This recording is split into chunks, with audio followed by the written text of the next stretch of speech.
Recording in progress. All right, good evening, everyone. Welcome to Manhattan Community Boards 3's May 2023 meeting.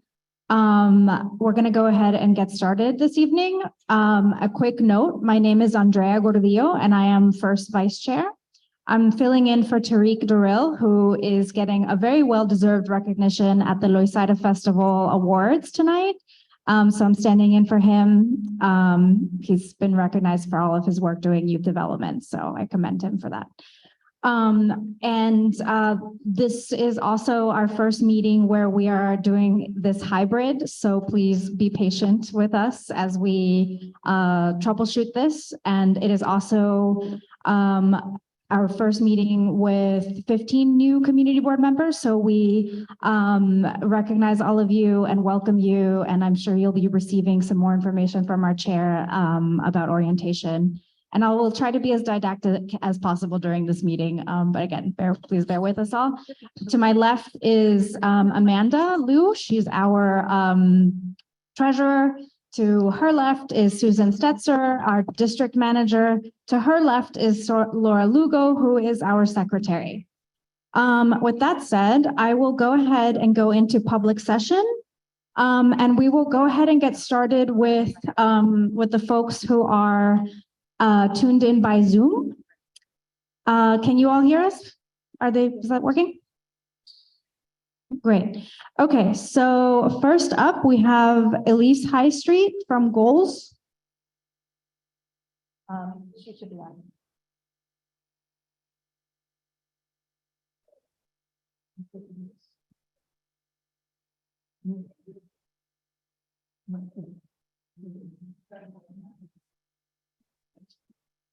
Hi, everyone. As Andrea mentioned, my name is Elise High Street. I work at Good Lower East Side, or Goals. I wanted to quickly talk about the People's Money Project, which is the first ever citywide participatory budgeting opportunity. $5 million of the mayoral expense budget has been set aside specifically for community members to create and vote on projects that will benefit their neighborhood and community.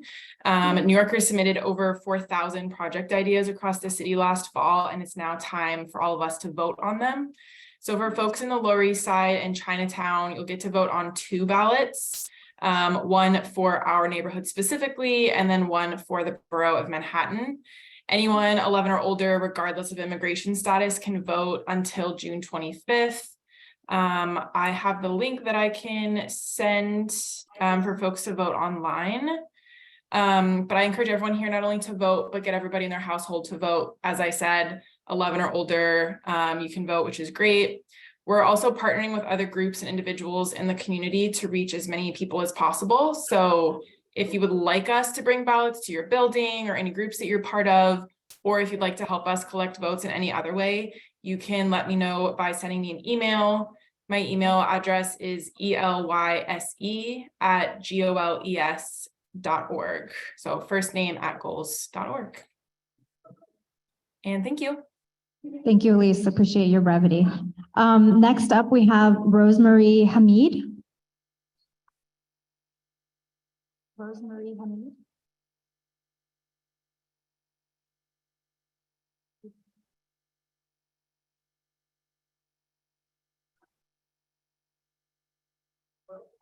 Move on to the next one.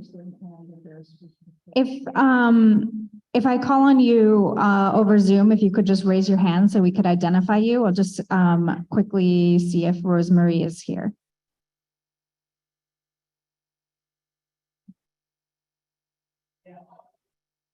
Okay, we'll move on and see if Rosemary shows up. Next speaker is Vincent Jenkins. I need to see him. Hold on, I need to see him. I need to be able to pin him. I can't see the listen. Hold on. Oh, okay, I can see him. Okay.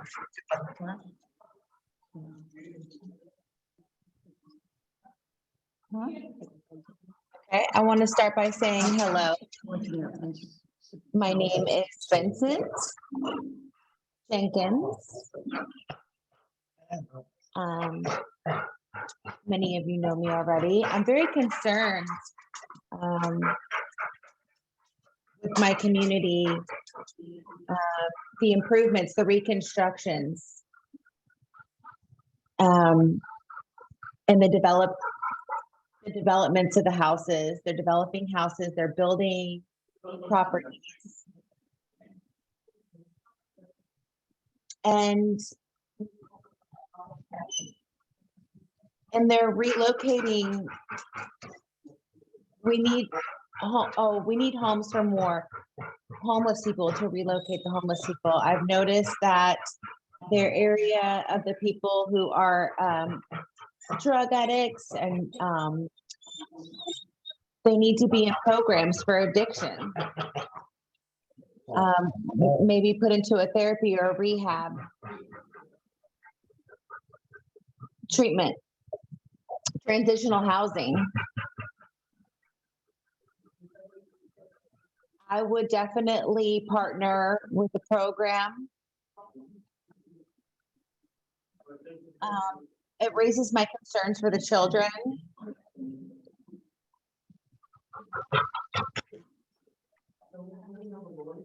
Maybe we could have a group home.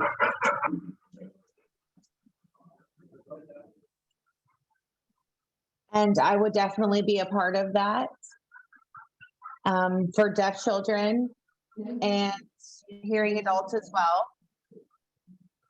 Thank you for the service that you provide, working together for our community, and thank you for this opportunity to speak.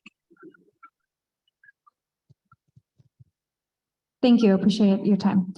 Next up, we have Max Asserling.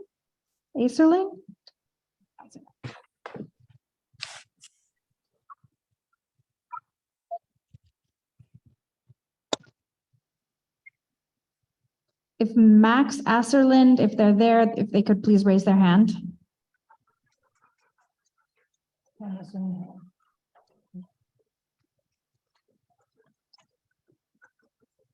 Okay, seeing they're not there, I'll move on to Juan Rivero.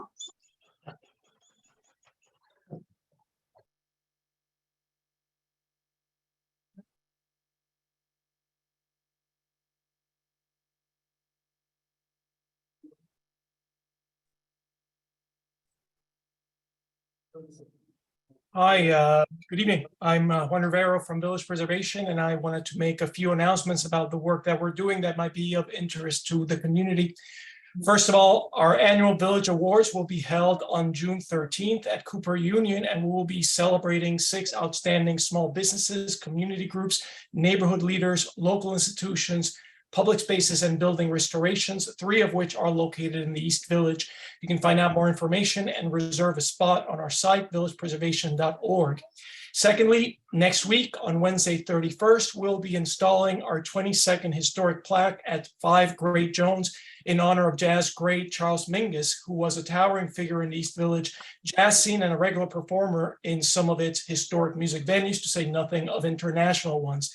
The unveiling ceremony will involve a performance as well as remarks on his life in the neighborhood and on his musical legacy and importance. You can register for the event at villagepreservation.org. And lastly, with regard to Theater 80 on St. Mark's, we are working to try to ensure that the longstanding theater remains on that site and that the buildings are preserved via landmark designation, since the future of both the buildings and the theater remain in doubt since the recent sale of the property. Thank you very much. Thank you, Juan. Up next, we have Sue Peters.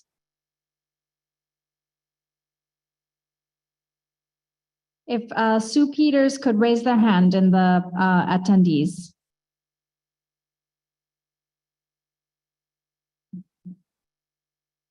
All right, we'll move on to Jill McManus. If Jill could raise their hand.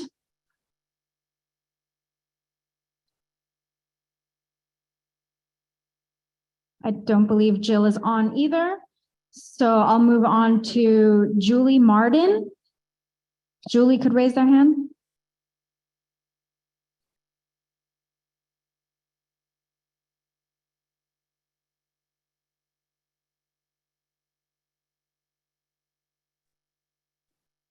Hello. Thank you. Thank you for the opportunity to speak. My name's Julie Martin. I hope you can hear me. I volunteer with a group called New Yorkers for Wired Tech, and we're a grassroots group, just volunteers studying wireless radiation. And a member of my group might have been speaking to you before about the Link 5G poles. And these are the 32-foot tall towers with multiple wireless antennas, frequencies, and emission types. I know that OTI has come to talk as well about them and that the board has been reluctant to take any action, but I had some updates. And that is the FCC has sent City Bridge, the franchisee, a letter stating that they are in breach of 2 federal laws, the National Historic Preservation Act and the National Environmental Policy Act, and that construction must come to a halt until they complete these reviews. However, City Bridge has already been seen and photographed working on a pole at 2nd Avenue and First Street, apparently installing an antenna. So it's unclear if there will be they will be taking this directive seriously or not. Because of this, and because a lot can happen over the summer, we think it's all the more important to call for an extension or a reopening of the comment deadline before the summer recess, at least to ensure that the franchisee finishes its reviews. Many are urging community groups to contact the New York State Office of Parks, Recreation and Historic Preservation, who will be handling the FCC Section 106 required historic review, to make sure to be listed as a consulting party. This way you would be sure to be at the table when input was being sought. I also wanted to mention— Apologies to interrupt, but if you could wrap it up in the next 10 seconds, please. Oh, okay, thanks. Yeah, I wanted to mention that we're affiliated with an organization doing a series of seminars on wireless issues, including a much better alternative, which is fiber to the premises. And I hope that everyone could join. You can get in touch with New Yorkers for Wired Tech. That's New Yorkers #4 Wired Tech at hushmail.com. Thank you so much. Thank you. Good evening. Okay, and our next public session speaker, we're moving on to folks who are here, are Valentina Jones. If you could come right over here, there's a microphone right there.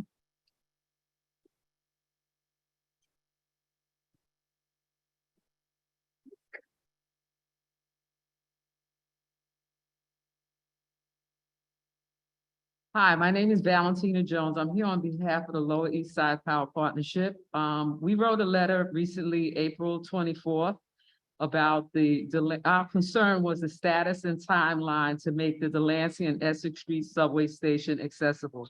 We had previously wrote a letter, July 15th, 2022. And we understand and advocated for coordination with the Delancey Street Associates, according to Essex Street's, the Essex Street, a letter about Essex Street. The other thing was that we understand that there is funding for this subway station to be accessible. Approximately 30% of the population of ZIP 102, which is where the Delancey Street station exists, is 60 years old. And there are several naturally occurring retirement communities. Our concern is that when congestion pricing increases the cost to travel via car on the Lower East Side, more residents will want to use or need the subway. Without an accessible station at Delancey and Essex, the closest station via the M14 bus is on 14th Street, and via the M22 is the Lexington Avenue line at City Hall. So our issue is that I think our elected officials will get on top of this, but to follow up and to make sure that we get this subway station accessible as soon as possible. Thank you. Thank you. Thank you, Val. We have one more public speaker who's online on Zoom, Jill McManus.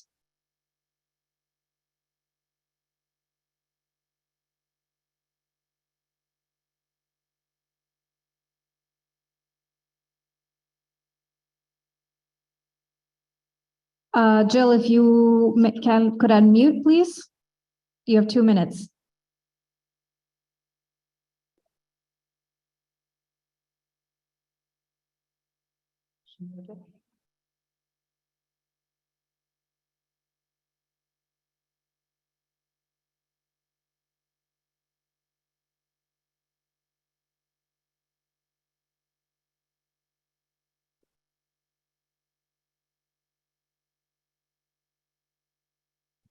I'll try one more time. Jill McManus, if you can hear us, if you could please unmute and speak.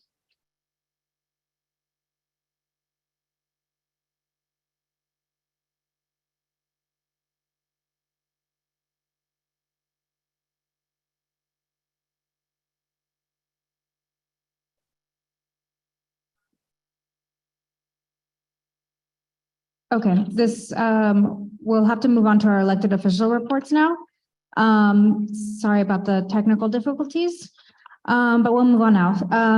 So if there's anybody from the office of the mayor, Eric Adams?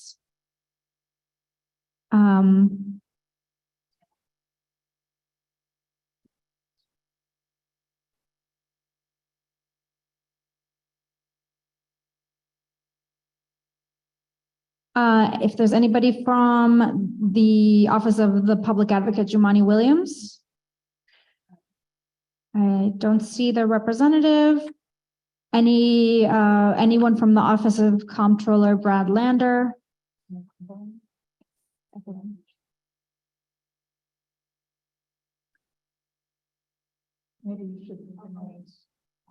Evelyn Collado? I don't see you here. All right, moving on. If Yi Wang from the Borough President Mark Levine's office is here. Mr. Deputy Borough President Keisha Sutton James will be report on behalf of our office, but she's supposed to be on around like 7:15 to 7:30. Would it be possible for her to Yes. speak at the time? We'll Thank you. look back right then. Moving on, if there's anybody, Peter C. from the District Attorney Alvin Bragg's office. None. Anyone from the office of Congress member Dan Goldman, Ling Ziazi? Ling Zi.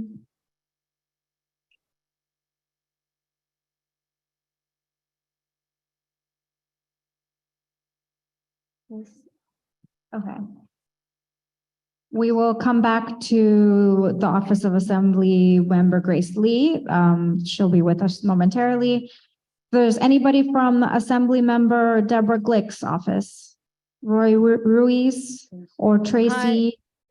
Hi, yes, hi, this is Tracy from Assemblymember Glick's office. Thank you. Can you hear me okay? I hope to join you in person next time.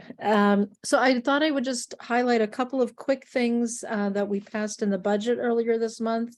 One thing that is maybe useful to note is an expansion of the child tax credit to include families with children age 4 and under, which were previously excluded from that credit.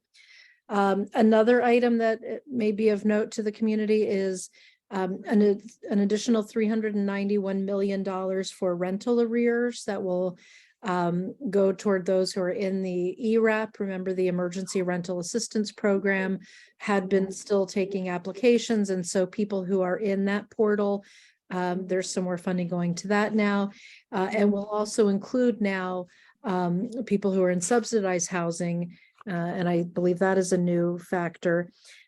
We also made some investments in funding for increasing psychiatric beds in hospitals around the state, and some money toward some opioid harm reduction initiatives. And then the final thing I'll note is really more of a city issue, but just wanted to remind people, if you haven't heard already, that there's still time to testify or provide comments to the Rent Guidelines Board. They're having a public hearing, a virtual public hearing on June 13th. And that is a chance to submit comments on proposed rent increases of 2 to 5% on 1-year leases and 4 to 7% on 2-year leases. So the Assembly member will be voicing her concerns about that. And I know my colleagues in government will be as well.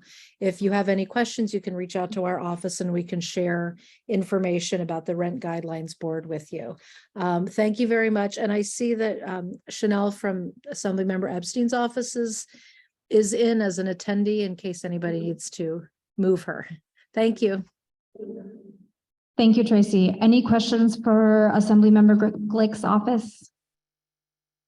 Online or in person?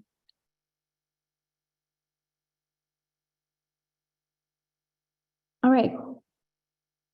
Was that a question? No? Okay. Okay, thank you, Tracy. I appreciate it. Moving on, we'll go back to Melissa, who is representative of the public advocate. Melissa? Good evening. Can you hear me? Yep. Good evening. I'm with the Public Advocate's Office, Jumani Williams, and I will be attending meetings moving forward. And so this is just an introduction. So good evening, everyone, and I'm happy to be here.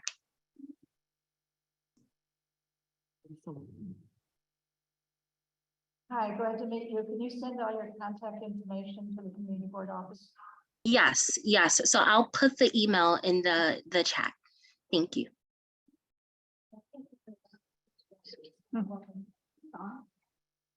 No? Hello? Okay, sorry. Thank you, Melissa. Nice to meet you, and we hope to see you again soon. So we'll move on to Chanel Elliott from Assemblymember Epstein's office.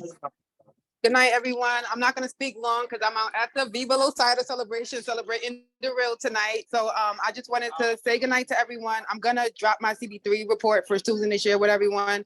I also want to remind everyone we're getting our summer calendar together. So if you guys have any events you want the assembly member to attend, or if you wanted to table at any events over the summer, please send an email to schedule.district74@gmail.com so we can add it to Harvey's calendar. That's what I'm going to say for tonight. Everyone enjoy the first couple of months of summer, and I'll see you all again next month. Have a good night. Chanel, if you can stay on for just a moment, I wanted to see if anybody has any questions for you. Susan has a question. Of course, I'll be on the whole meeting. I'm just listening. So yeah, if you have a question, I'll answer. Okay, thank you, Susan. I have noticed that since Harvey's our SLA contact, I've noticed that the SLA is revising all their laws. They're not including the community boards at the table at all, and I don't know what the intent is. If there's any major revisions that will be impacting us. So is there a way that we can be involved, at least know what's happened, what the changes are going to be and how it'll be impacted, and find a way for us to be able to comment? Thanks a lot. Thank you for highlighting that, Susan. I'm going to discuss that tomorrow. I also know that something changed when the budget was signed. Harvey was telling me a little bit about it, about like the enforcement of the marijuana shops, but I don't have enough clarity yet. So let me reply to you in email tomorrow morning once I have a chance to speak with Harvey. I'm okay on the marijuana enforcement. Okay, I'm okay on the cannabis enforcement. They did pass good laws to enhance enforcement. It's just the SLA legal law revision, ABC law revisions that I'm concerned about. I'll follow up with you with that tomorrow afternoon, Susan. Thank you. Any other questions for Assemblymember Epstein's office? Okay, thank you, Chanel. Have a good night. Moving on to Patricia Olin from State Senator Brian Kavanaugh. Are you on?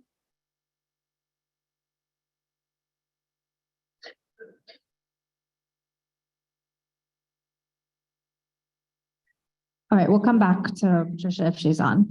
I think I saw Jen Chow from Councilmember Marte's office. She's in person with us tonight. So if you could come right over here and speak into the speaker so that everyone online can hear you as well.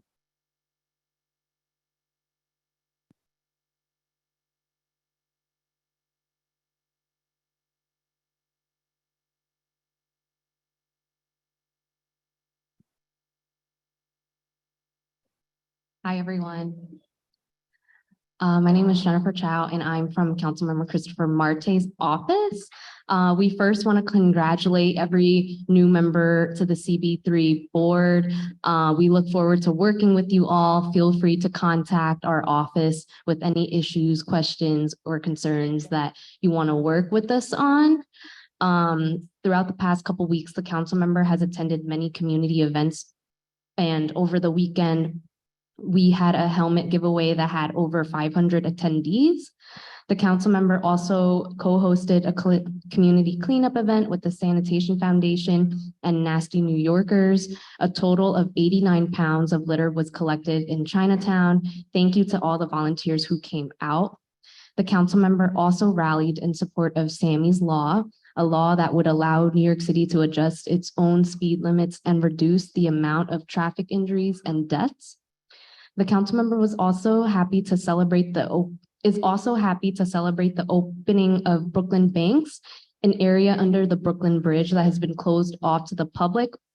Tomorrow, our office will be celebrating an opening with a ribbon cutting at 11 a.m. behind Mary Bertram High School, and that will be at 411 Pearl Street. So please come out, everyone is invited. And in the next following weeks, we'll be hosting a series of town halls that will be in different areas of the district. So please feel free to attend whichever one you are interested in. Our Chinatown one will be on Monday, June 12th at PS 130 on Baxter Street. And our Lower East Side one will take place June 5th at the Manny Cantor Center at 6 p.m. to 8 p.m. So everyone is invited to that as well. And I believe that info will also go out in a newsletter if that hasn't been released yet. And there's a link you can RSVP. And finally, our office is still seeking donations for the asylum families that come every day.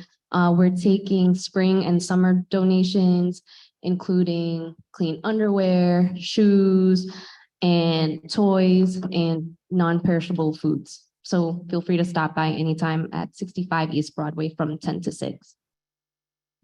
Thank you. I have one question in the panelists, but if anyone else has a question, please raise your hand. So Michelle, please go ahead. Thanks, Andrea. Thanks, Jennifer, for coming. I'm sorry I couldn't be there in person tonight. I'm just wondering if you think it's at least a little bit hypocritical that your boss condemned the murder of Jordan Neely, but never came out in support of 91 East Broadway, a safe haven that is designed to help people like Jordan Neely. So I'm just wondering if you have a comment on why your boss has not been forcefully supportive of safe havens in our district. Thank you.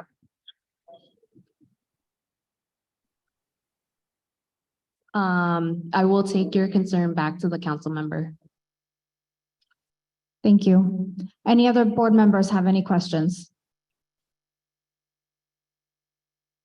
Okay, seeing none. Thank you, Jen. Thank you so much, everyone. I believe, let me recognize Assembly Member Grace Lee is on. Go ahead. Hi, so actually I'm Samantha, her chief of staff. She's still in the waiting room. If somebody could let her in. Or I'll promote her to be a panelist. Yes, we're promoting her right now.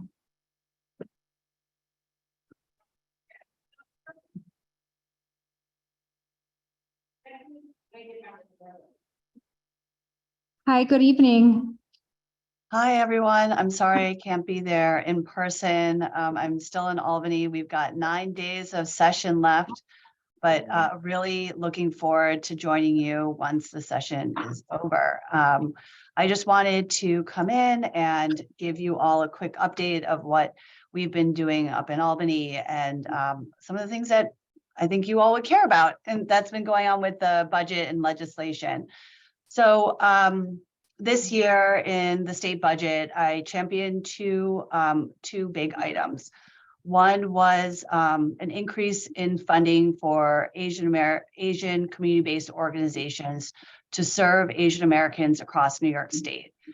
This year, we secured $30 million in the budget, a historic amount of money for the Asian American community across New York State, the most ever to be dedicated to the community, and a huge win given everything that the API community has been going through with the rise of anti-Asian hate and violence, and certainly money that will be very impactful to our community. Another really big win in the budget this year, I helped to lead a $400 million in the budget for emergency rental assistance program, specifically to help wipe rent arrears for public housing and subsidized housing residents across New York State. So this is going to be hundreds of millions of dollars direct rent relief for families across New York State, but especially for our NYCHA families here in CB3 who applied to the emergency rental assistance program during COVID, but were not given access because they were deprioritized below other private tenants in private buildings. So we fought very hard this year. I had a lot of members of the community come up to Albany to lobby to make sure that public housing residents' voices were heard and to make sure that they were included in this year's budget. I'm really proud of this effort by the entire community. And it was one of the very few housing policies that actually made it through the budget. So I think we should all, be really excited for that. Yes.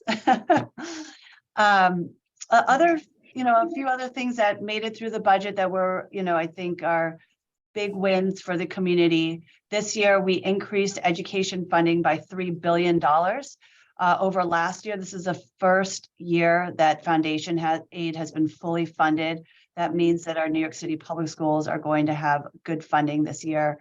We also provided funding for universal free lunches for students in need. We also, something that I think is very important to our community, we increased funding for MTA. So what that means is that we are going to have one free bus route per borough for people to use, which should increase bus frequency and also really lower costs for working people in our district. And I've received a few recommendations of which line people think that should be. We welcome more letters of support for whichever line, and we will make sure that MTA hears that from all of us. We also, with our funding of MTA, we limited the fare hikes that will be, instituted, although there is unfortunately still going to be a bit of a fare hike, but we tried to limit that as much as possible.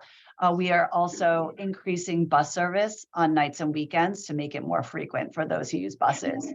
Lastly, we also included $500 million for safety net hospitals, which obviously is going to help support our community and hospitals like Gouverneur.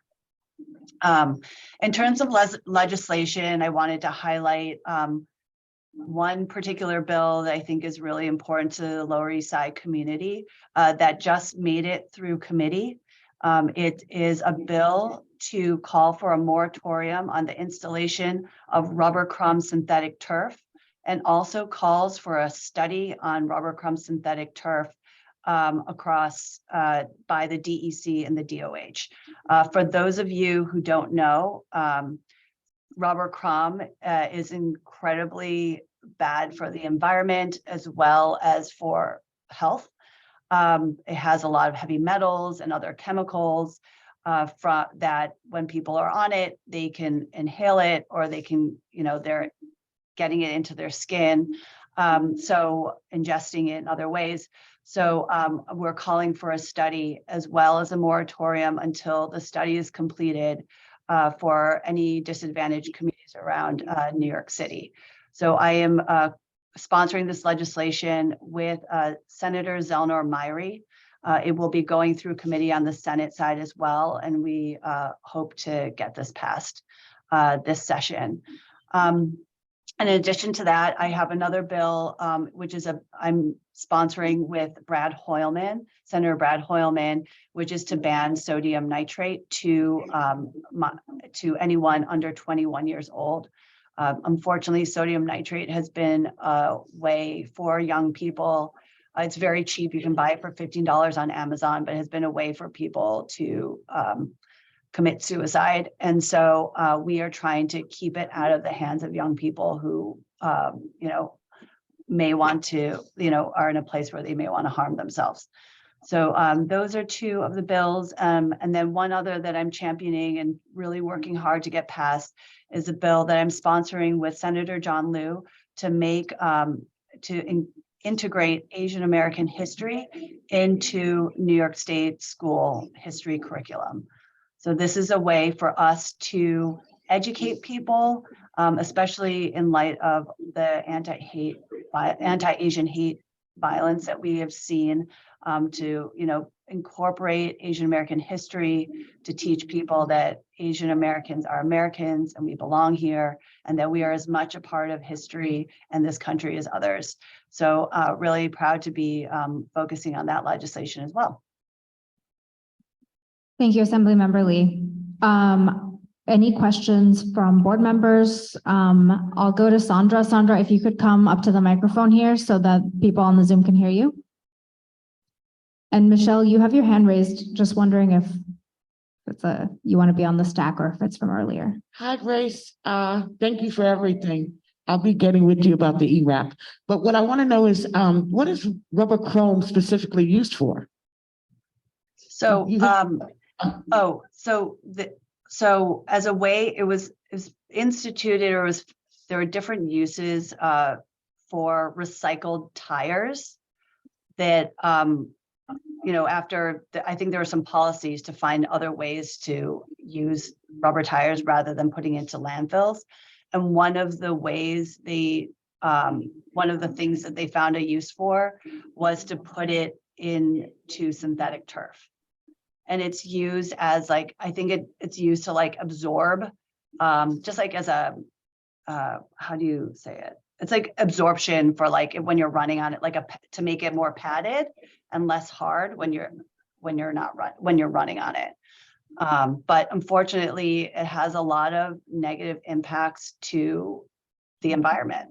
And I think we've seen it firsthand at East River Park, where the rubber crumb is just leaching into the East River.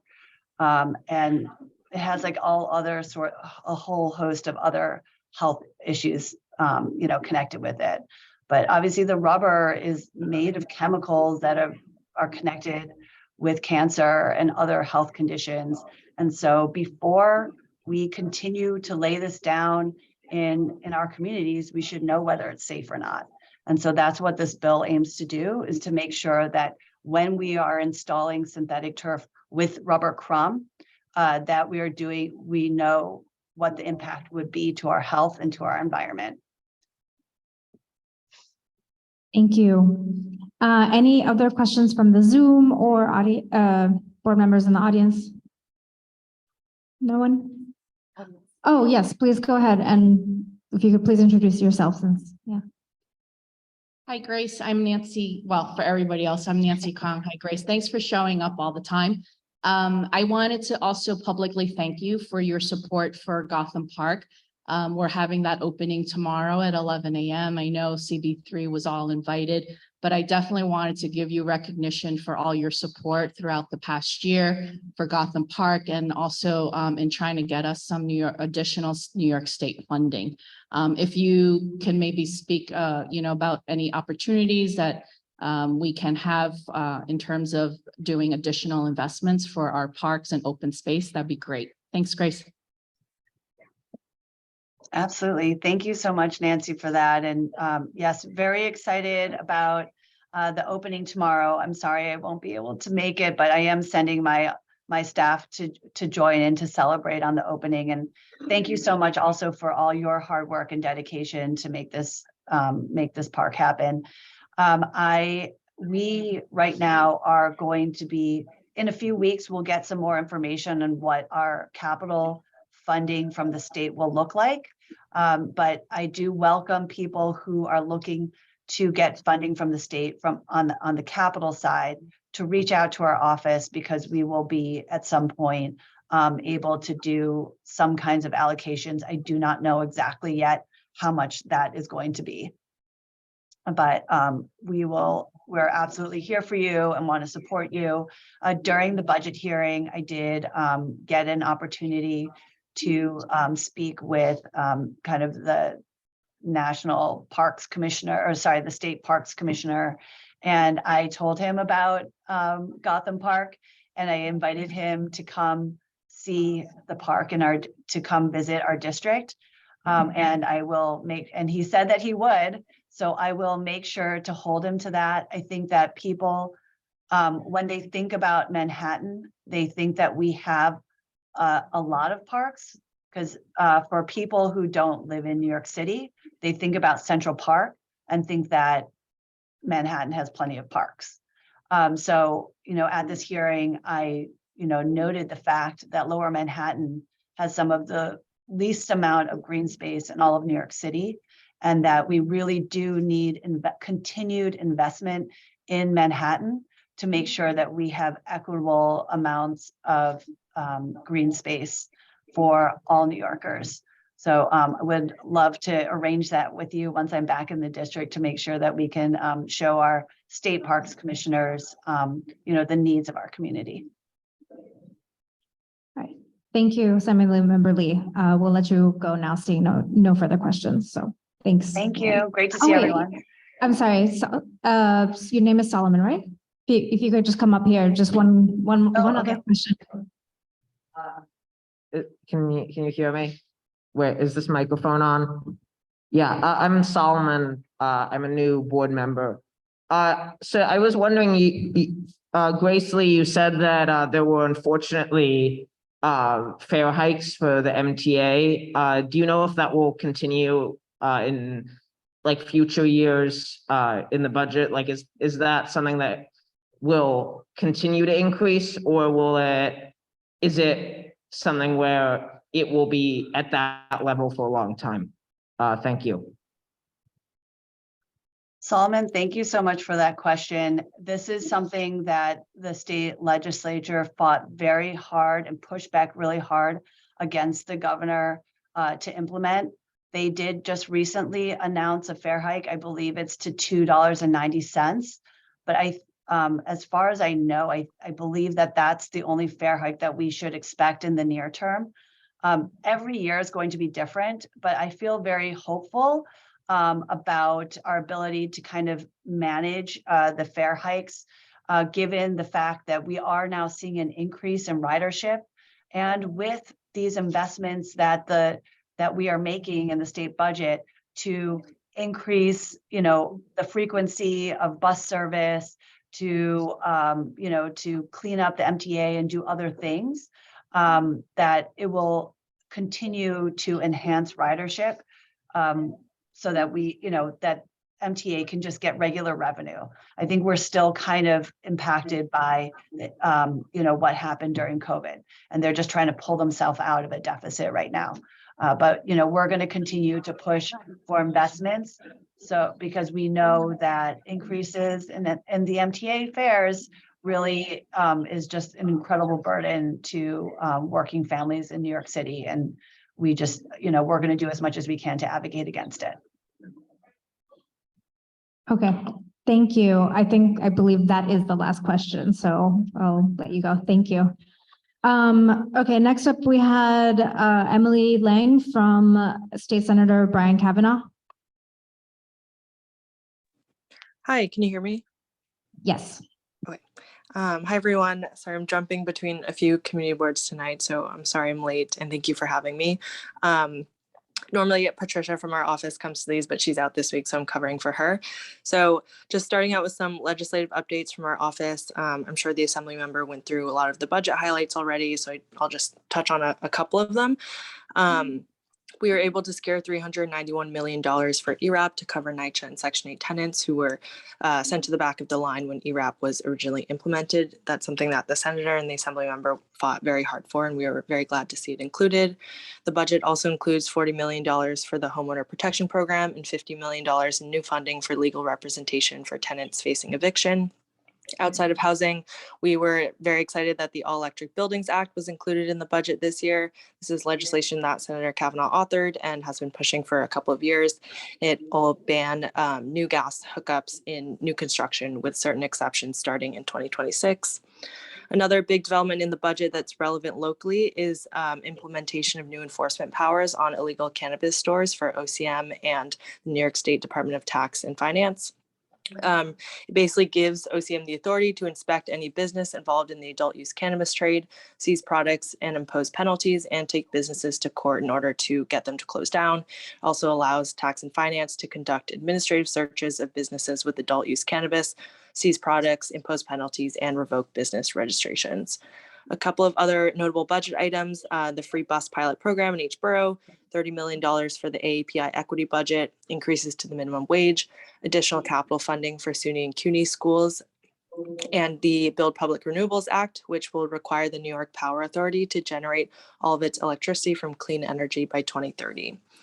Outside of the budget, we're getting close to the end of the legislative session, and we have a number of bills on the floor right now, including our Fair Courts for Immigrant New Yorkers bill, voter registration bill, a battery recycling bill, and a bill to address some of the gaps in the 2019 HSTPA, like issues like Frankensteining apartments.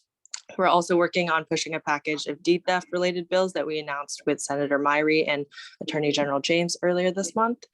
And that's about it for legislative stuff. On the community side, just quickly, our office is continuing to stay involved in the ongoing community center issues at Compost Plaza and the relocation and roof repair project at First Houses. We're in close touch with the TA president at First Houses and have been working individually as well with residents that have contacted us. We also joined our elected colleagues for a walkthrough and briefing on the DEC remediation plans for Reese houses and signed on to a joint letter and written comment to DEC about the plan. And we'll keep working to make sure that residents are fully informed before any of the most intrusive work takes place. Senator Kavanaugh also joined Assemblymember Epstein and Councilmember Rivera for a walkthrough of Tompkins Square Park with Mayor Adams last week. We're working to follow up on all the items that came out of that. We're also working with our colleagues on pushing the MTA to make the Delancey Essex subway stop accessible and install an elevator, and we'll keep the board updated on our efforts there. And finally, our office will be hosting a screen injury sign-up clinic at Knickerbocker Village next month in partnership with Hamilton Madison House, the Department of Finance, and Vols. We'll send flyers to the community board as soon as we have them, if you could help us get the word out. And we definitely want to do more of these across the district. So please feel free to reach out if you know of any buildings or developments who might be able to use one. And I'll stop there. Happy to take any questions. Thank you, Emily. Any questions? Anyone from the Zoom? Oh, please come on, go ahead over to the mic front over here. If you could please introduce yourself.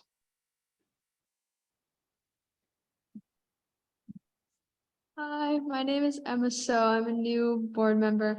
I completely agree with the idea of making the Delancey Essex Street station accessible, but I'm a little confused on like what the plan would be around that, because I understand that the J train and the M train don't directly go down to the F train platform. So I'm just wondering what the plan is around that. Thank you. Sure, yeah. So as far as I can tell, they sort of haven't even gotten to the point yet where they would have specific designs or ideas on, which corner of the station the elevator would go and things like that. It's included in their capital plan. So it's definitely in the pipeline to become accessible. What we're doing right now is sort of pushing them to move faster and get us information like answers to that question. So we'll make sure to keep everyone updated once we learn more. Thank you. Please go ahead. Hi, Emily. This is Nancy Kong. I wanted to thank you and Senator Kavanaugh for your support for Gotham Park. The opening is tomorrow at 11, and also for your support on Park Row. I was just wondering if you heard anything about the community engagement process that is supposed to happen for Park Row. Thank you. Yeah, thanks, Nancy. Good to see you. The most that I've heard so far is that the process is going to start in early June and continue throughout June. Honestly, we haven't heard much more than that, but I'm happy to follow up with DOT and get some more info. Thank you. Any final questions? I wanted to also recognize you and commend you for trying to do something about the deed theft which for those of you who are not familiar with it, an article in the city came out earlier this year about extensive deed theft that is happening, particularly to Black New Yorkers. So yeah, I appreciate the attempt at a legislative fix at this. Thank you, Emily. Have a good night. Thanks. Thanks, everyone. Okay, we'll move on to Julio Rivas from Councilmember Rivera. Thank you.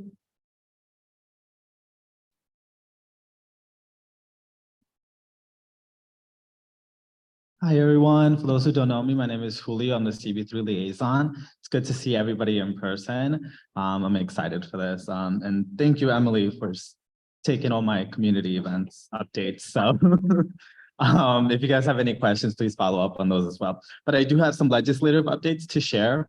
Councilmember Rivera passed 3 bills in the last stated meeting. Intro 806, which established a comprehensive review process to assess whether people being detained ahead of trial can have their case resolved or be safely released. Introduction 589, which required the Department of Corrections and other agencies to submit an annual report on incarceration pregnant individuals, medical care and outcomes, and Resolution 156, which calls on the state legislature to pass and the governor to sign the Treatment Not Jails Act, which would expand eligibility for mental health courts to New Yorkers that deliver the appropriate treatments from the justice system. And then on May 25th, which is coming up this Thursday, on stated media, council will vote on Introduction 590. The bill will make permanent the open culture program that was established temporarily by local law during the COVID-19 pandemic. And this is to allow for cultural institutions to use the streets for events. We are having a rally at Foley Square this Thursday at 11 a.m. We encourage everyone to come. We have some local Lower East Side organizations that are going to be there. So we would really appreciate your support. Sorry. The council member also, as chair of the Committee of Criminal Justice, presided over the committee's executive budget hearing on Friday, May 19th. And if you have any questions, feel free to reach out to our office. And then later this month, on May 30th, the Committee on Criminal Justice will hold a joint oversight hearing with the Committee on Oversight Investigation focused on the Department of Corrections transportation of detained individuals to court. As always, we encourage you to attend or watch or submit any public testimony. We also do want to highlight the walkthrough with the mayors. We do appreciate his attention to the needs of our community, and we will be following up to make sure that our community receives all the resources that we are entitled to. I also do want to highlight that our office will be hosting a Local Law 97 webinar on May 30th at 6 p.m. This will be in partnership with CB2, 3, 5, and 6, and DOB. So for anybody who has any questions on Local Law 97, please, we encourage you to go ahead and register. You can reach out to our office if you have any questions. And we also do have a board report in the back if you want to go ahead and pick it up. It does have our contact information, our address, all the good stuff. And I'll take any questions if there's any.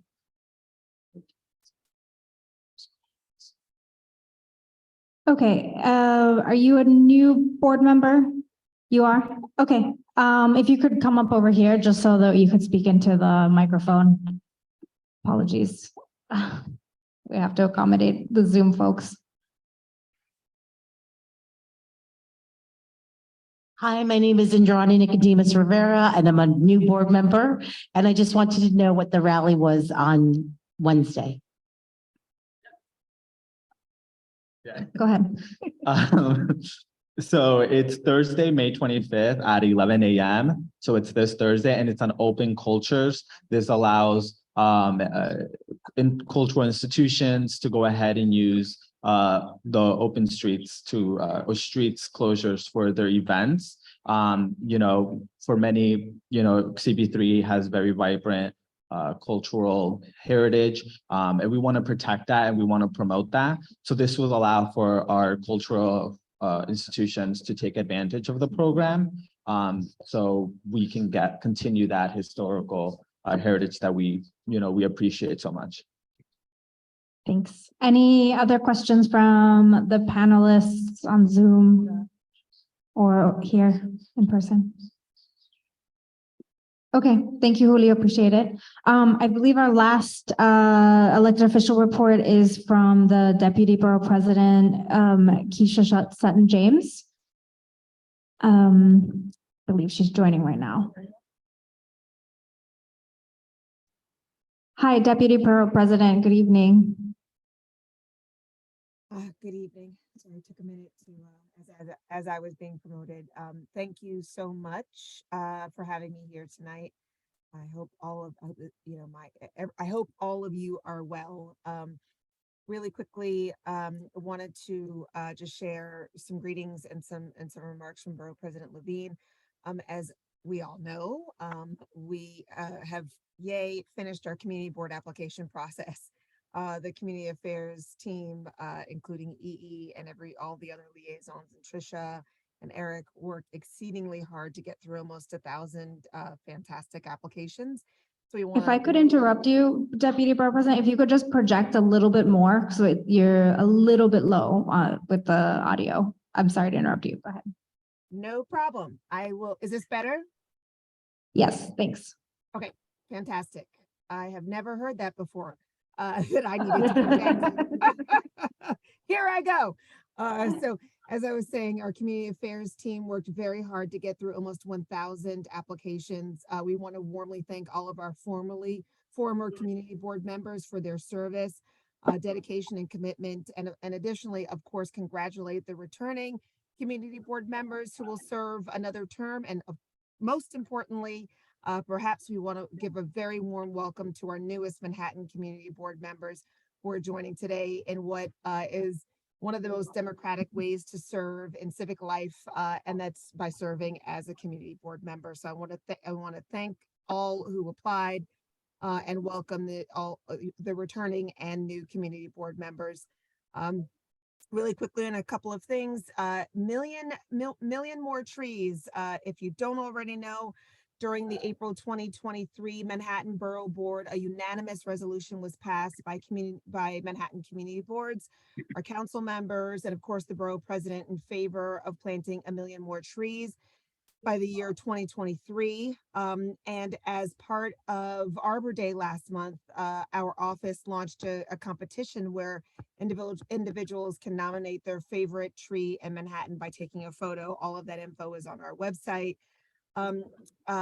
Very importantly, shifting gears, the borough president has been advocating against the rent guidelines board proposed rent hikes. Earlier this month, Manhattan Borough President Mark Levine stood in strong opposition to the rent guidelines board preliminary vote that would advance a range of proposed rent hikes on rent stabilized apartments in New York City.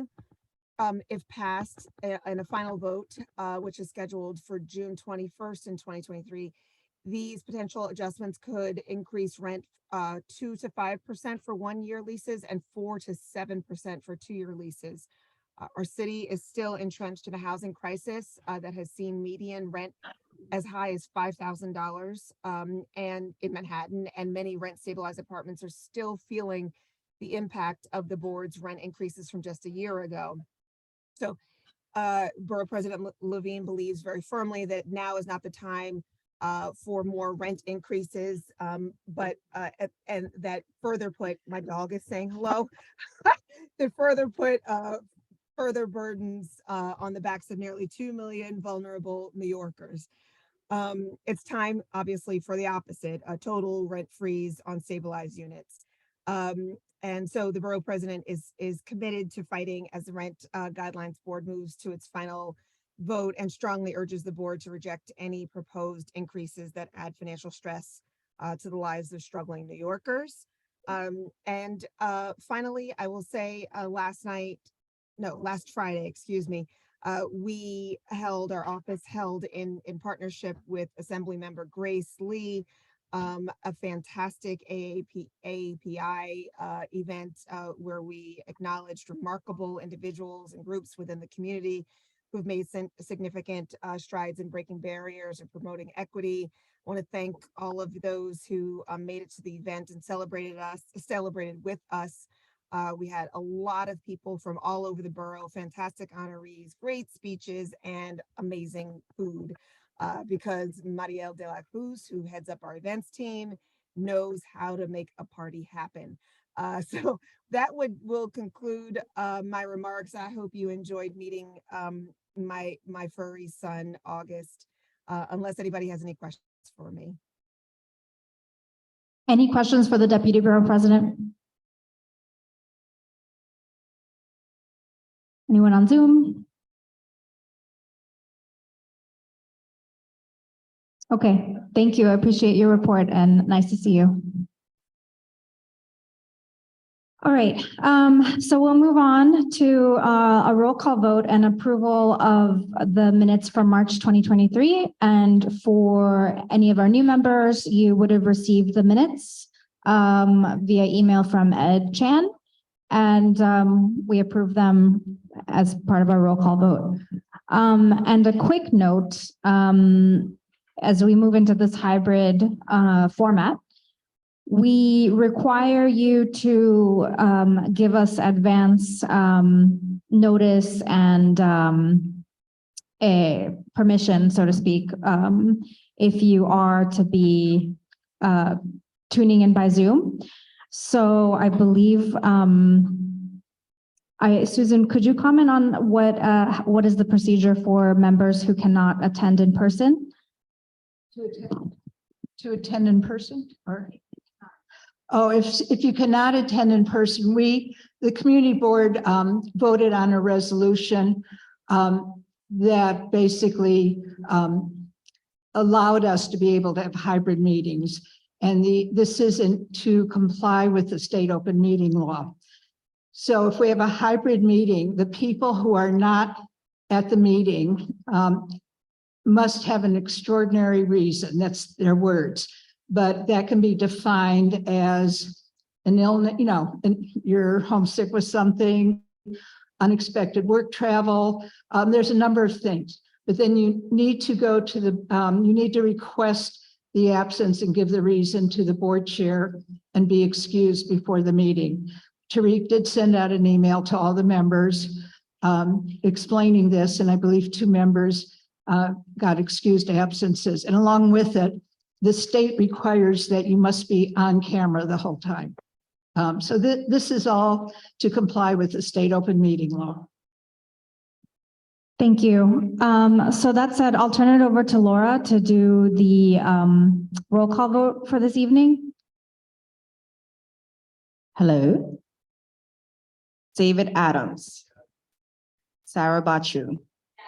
Lee Berman. Solomon Bletcher. Snaibu. Ana Calderon. Not on Zoom either. Carlin Chan. Adriana Chow. Vincent Cerrito. David Crane. Eric Diaz. Tariq Durrell. Alistair Economakis. Jamie Felber. Larry Fenn.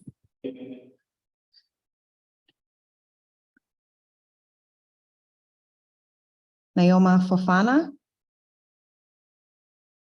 Catherine Freed.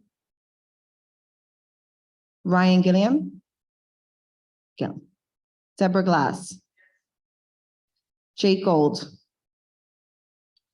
Andrea Gordillo. Yes. Herman Hewitt. Trevor Holland. Valentina Jones. Kelvin Joyner. Nancy Kong. Michelle Cooper Smith. Present, but Tariq never responded to me when I asked about an excused absence. So I don't know if I'm going to be counted or not. Diane Lake. Okay, if anyone has an answer, that'd be great. Thank you. We'll have Tariq reach out to you, Michelle. Mei Lee. Michael Laverio. Amanda Liu. Laura Lugo. Graben Olivares. Nice name. Lainey Perez. Damaris Reyes. Present. Indiana Rivera. Jaylene Rodriguez. Richard Ropiak. Present. Tomas Rosa. Angel Sacarello. Robin Chattel. Arnett Scott. Emma So. Sandra Strother. Danielle Tonau. Josephine Velez. Present. Rodney Washington. Joshua Waterman. Yes. Kathleen Webster. Present. July Yang. Present. Thank you. That concludes roll call. Thank you, Laura. Okay, so we're moving on to board reports. I'll keep, oh, I'm sorry. Yes, I totally glazed over the vacancy election for the secretary. And we have just one nomination, and I'd like to invite her to come up and say a few words. That's Arnett. If you'd like, don't feel obligated. We're just wanted to introduce you because we have so many new members. So, and obviously we'd like to hear from you.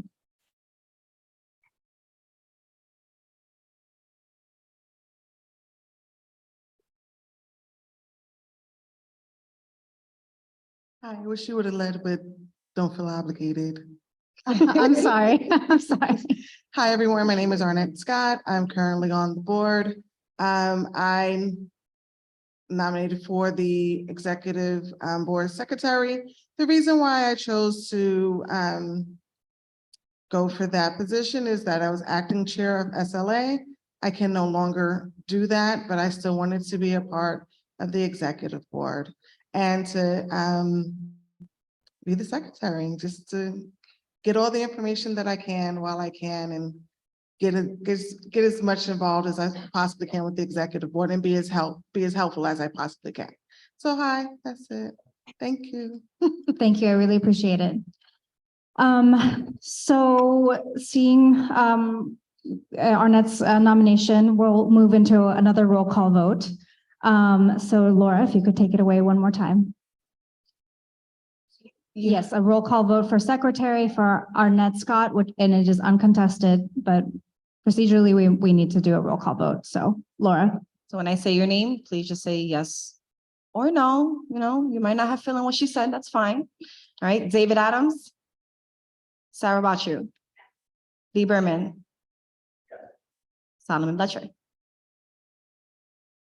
Sai Bru. I'm going to mess up these names. Please correct me. Ty, say it again. Ty Bui. All right. Yeah. Ana Calderon, Carlin Chen, Ariana Chua, Vincent Cerrito, David Crane, Eric Diaz, Tariq Darrell, Alison Kanamakis, Jamie Felber, Larry Fenn.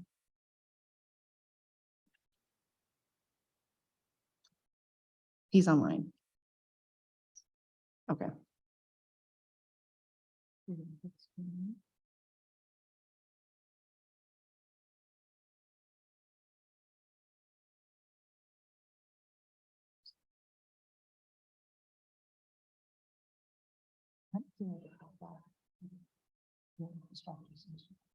All right, we'll move on from Larry Finn. Naima Fofana, say it again. Naima. Oh, yes. Catherine Freed. Ryan Gillen.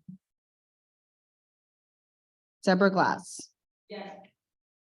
Jake Golds. Andrea Gordillo. Yes. Herman Hewitt. Trevor Holland. Valentina Jones. Valentina Jones. Hi, we're doing the roll call votes for the vacancy for secretary for Arnett. For Arnett, she's raising her hands. Thank you. Calvin Joyner. Nancy Kong. Michelle Cooper Smith. Yes. Diane Lake, Mei Lee, Michael Liverio, Amanda Lu. Yes. Oh, I'm sorry, my apologies. Also, and you're here. Oh, yeah. Amanda Lu. Yes. Laura Lugo, yes. Gruavin Olivares. Lainey Perez. Damaris Reyes.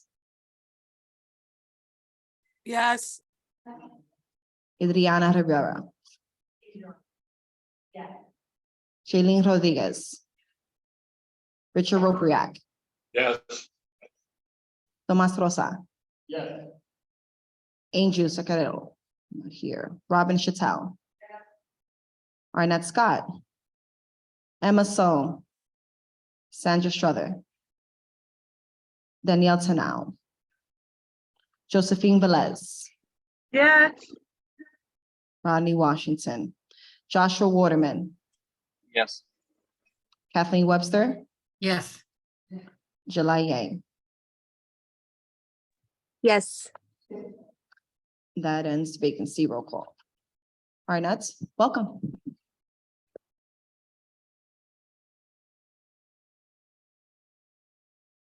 Okay, thank you, everyone, and thank you, Laura.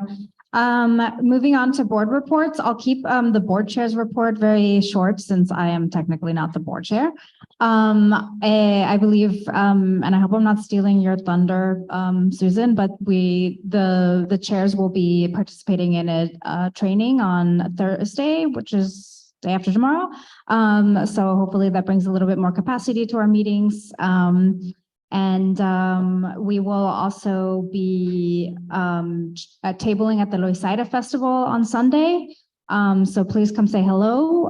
Shoot Tariq an email if you would like to volunteer to help us table. We will also be co-sponsoring a few events in the community. I can't remember exactly which ones they are, but maybe Susan, you can tag team.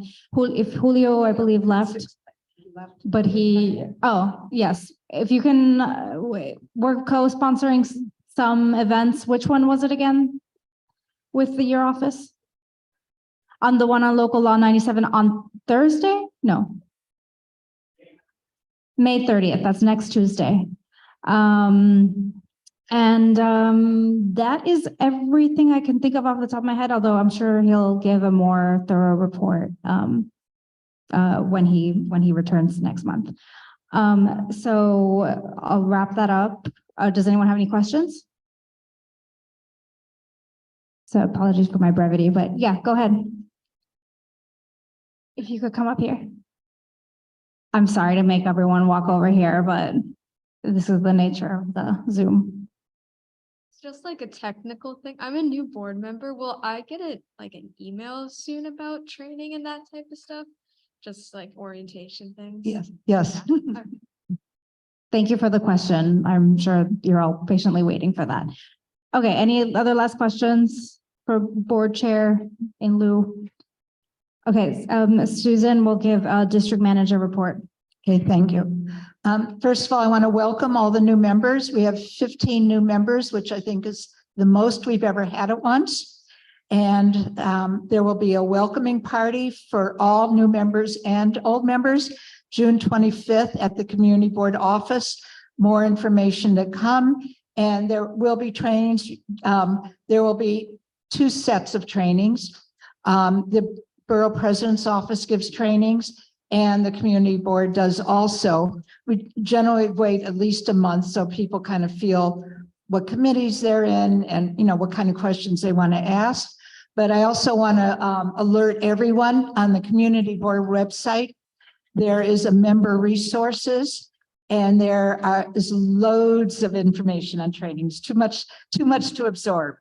And I'll talk more about that in my report. So first of all, I want to encourage you all to attend as many meetings as you can in June so that you can submit ranked choice requests to be assigned to a committee in July. The June agenda will be posted on our website either tomorrow or the next day, and then you'll also all get an email with the June agenda. Shortly after the agenda is posted, we start posting documentation if we have any. And it'll be on the website. There's a agenda to click on for June, and then we'll attach any documentation to that agenda item.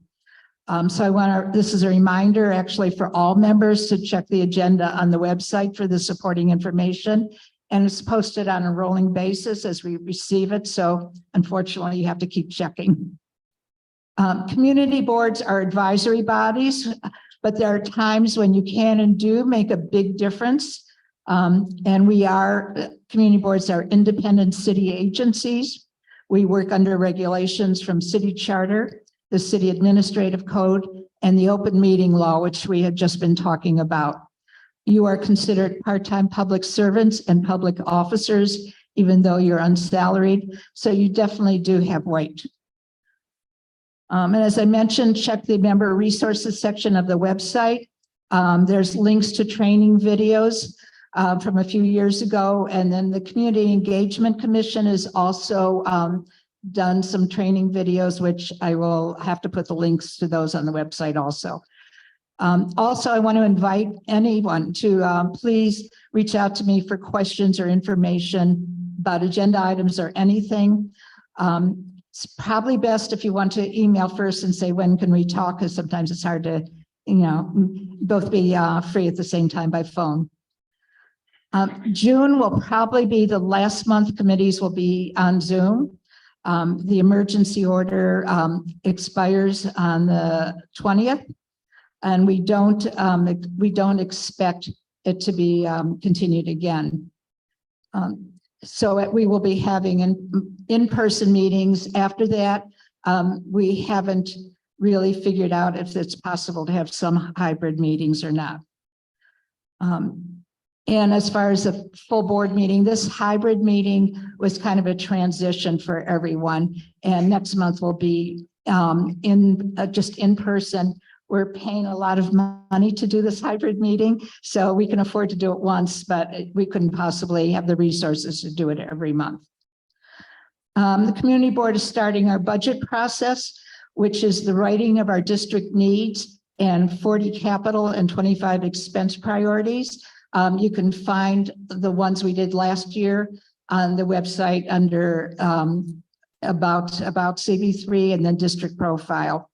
But we'll be talking and explaining this in every committee. The mayor mentioned this was about the Park Row. The mayor mentioned in a recent press release concerning the Brooklyn Bridge that DOT, Parks, EDC, and the police department will host a virtual public workshop on Thursday, June 8th at 6 to discuss short-term and long-term priorities for Park Row between Frankfurt Street and Worth Street. So they haven't gotten up to CB3 yet, as well as potential options to upgrade and expand public space at Kinlaw Square, which is in CB3. And then this virtual workshop will kick off a larger community engagement process. We have asked two big issues have been Park Row and the Delancey Street redesign.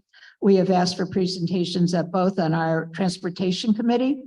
Park Row will not happen this month. We're hoping for July. And I'm still waiting to hear about Delancey Street.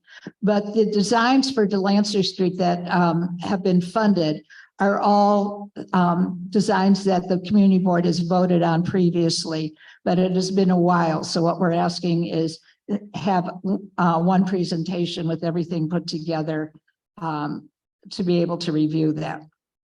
I want to mention, these are vote sheets up here, what we'll be voting on tonight. If anyone elected official or member doesn't have a vote sheet, you can pick one up to follow.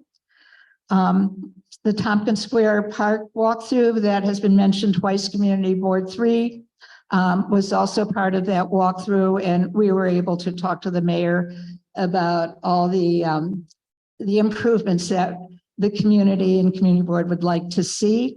And the Delancey Street subway has come up, the accessibility, and the community board took a position on that several years ago. And all the elected officials are actually working together to try and advance that the congressional office has been taking the lead. And that's it, unless there's other questions. Sandra? Yeah, Sandra, if you could come up to the mic, please. Sorry, we're all getting our workouts. First of all, what time is the meet and greet on the 25th of June? The what? The meet and greet for the new board members? Do you have a time yet? I'm sorry. We just got the date. It's always in the afternoon, but nothing else has been planned yet. Okay, But I just also- wanted you all to have the date, and it's always been on a Sunday afternoon in the office. Right, I know. Thank you. Also, tomorrow we know is the 140th anniversary of the Brooklyn Bridge. Tomorrow, the event on the Brooklyn Bridge? That was the one that I emailed about. Right, I didn't get the email. I'm sorry, What time is it? You sent an email about it today? I 11? don't. Okay, thank you. Thank you. Thank you, Nancy.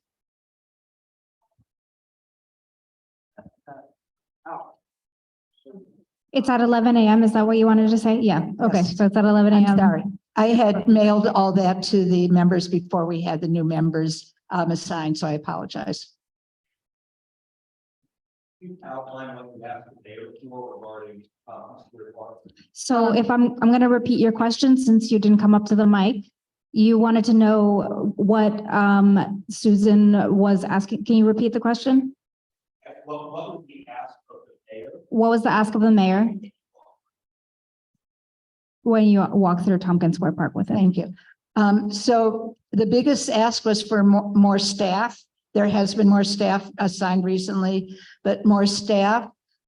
We also asked for more, particularly harm reduction services. There have been a lot of emails from residents about drug use. And we asked to have a plan to work on the drug use in the park and particularly for harm reduction, drug use. Gardeners, I believe, were asked for cleanliness, sanitation, which goes back to staff, more cleanliness. We didn't ask for any particular capital or expense priorities because that's kind of a separate thing. It was what the community has been emailing about, and look, see if Julio is still here. I think that was most of it. Any further questions? Please go ahead. Susan, you went too fast. Could I ask you to just repeat the community engagement? So I just wanted to, the event that Susan mentioned is actually tomorrow at 11. And this is opening up the area. This is a different one. Understood. Opening up the area under the Brooklyn Bridge. It's the old park area, and Gotham Park and a number of community members really worked around 2 years to try to get this reclaimed for the community, especially we have, Title I high school that's nearby, all the community. So, but also related to that is Park Row, which has been closed off, and we were pushing for community engagement, and Senator Kavanaugh and Grace Lee have been instrumental. So if you could just. So there absolutely will be community engagement. The event tomorrow, I think, is more like a ribbon cutting. And I think that was more Community Board 1 than Community Board 3, as I remember. And I'm not even sure. I think it's mostly in Community Board 1. So the event I was talking about is a virtual public workshop on Thursday, June 8th at 6 p.m. And Nancy, if you want to email me later, I'll also be happy to email it to anybody. And it is to discuss short-term and long-term priorities for Park Row. But as I said, it's in that part is in the CB1 section. There is also Park Row in the CB3 section. And this is the kickoff to the community engagement. And the workshop will also include expanding public space at Kimlau Square. I understand, this is just from what I've heard, that there's a desire from some people in the community to have an arch there, which would necessitate it being expanded. Okay. Any last questions before we move on? Okay. Thank you. We'll move on to committee reports. I'll keep the executive report super short. Again, in lieu of Teresa's absence. We met to discuss a few things. Well, first of all of the items we will be going over right now in committee. We discussed a little bit about some of these events and activities we had previously discussed. We also went over a little bit about our social media protocols. I believe the new chair will want to activate it a little bit more. So I think he would follow up with some more at his next report or by email with orientation to new members and so forth. And as you all know, Arnett will be no longer chair of SLA, and I would encourage anybody interested to please reach out to Tariq, as we will need a new SLA chair. I'm just throwing that out there. I believe that's it from executive, so I'll move on to May. Oh, does anyone have any questions before I go on? Yes, go ahead. What is? Oh, sorry. Just to clarify, what was the SLA chair position? I don't know what. Well, Go ahead. Susan can explain. I really don't know if Tariq has plans yet or not, but I will say everybody will get committee requests, and it will also ask you if you're interested in chair positions. Chair positions in our bylaws are not generally open to members for 1 year unless there are extraordinary reasons.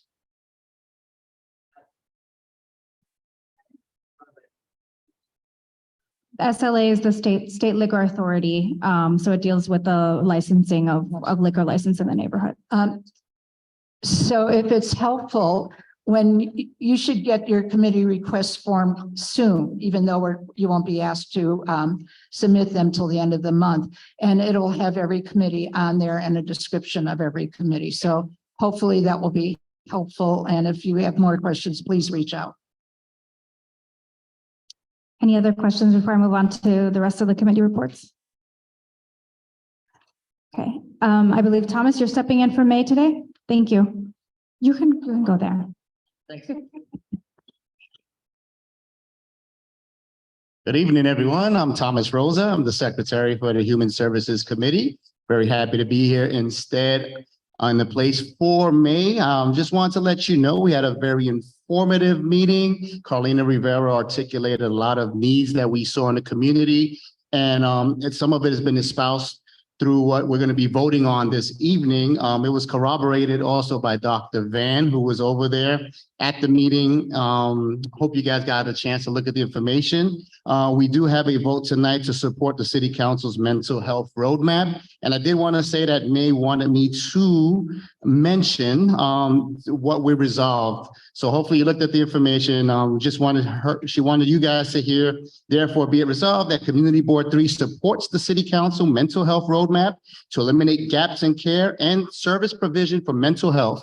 And so be it. It is further resolved that CB3 supports the City Council to immediately take 3 actions outlined in the mental health workforce shortage section. 1, advocate for a fiscal year 24 budget to include adequate funding allocations to nonprofit and community-based organizations.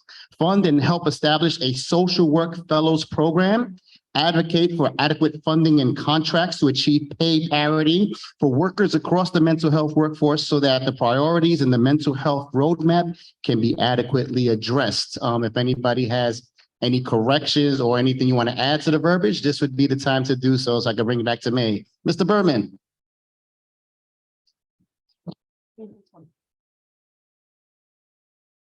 Hi, thank you very much. My question is, why did this roadmap, why doesn't this roadmap include anything for the council to demand oversight or clawback of the $1.2 billion that was supposed to have gone to Thrive NYC, which would help lead the mentally ill down the proper road? Without that $1.2 billion in oversight, it looks like they can't get as far. as we would hope that they all could. So I would advocate and request that a modification, a friendly amendment be made to this resolution, requesting that the city council, as part of their roadmap, request oversight and research where the $1.2 billion went and how to claw it back so that it could be used as part of this roadmap. You're welcome. So May has responded to that because obviously it was sent ahead of time in writing.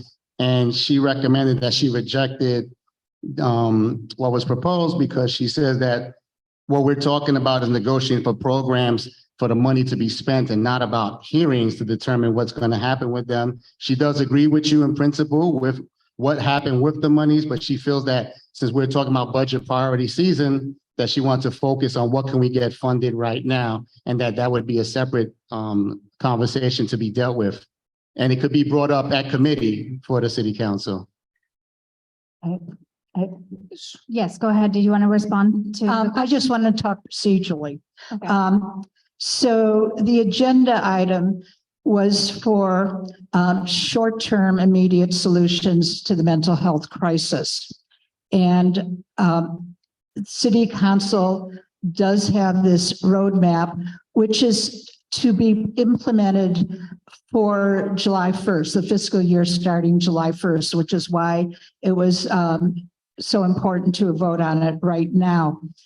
And these are all programs. So these are all programs funding for specific programs and specific actions to have immediate solutions. And while I think probably everybody agrees with Lee on the waste of money under Thrive, that is not what this resolution is about, and it's not what the agenda was about. But there is, executive budget hearings in May, which are oversight, and they will be for the fiscal year starting this July, unlike the ones we will be working on, which will be a year from now. So, there certainly can be requests to your council members to bring that up in the budget hearing to find out where the money went, but it's just not part of an immediate action to start to fund in July to deal with the crisis.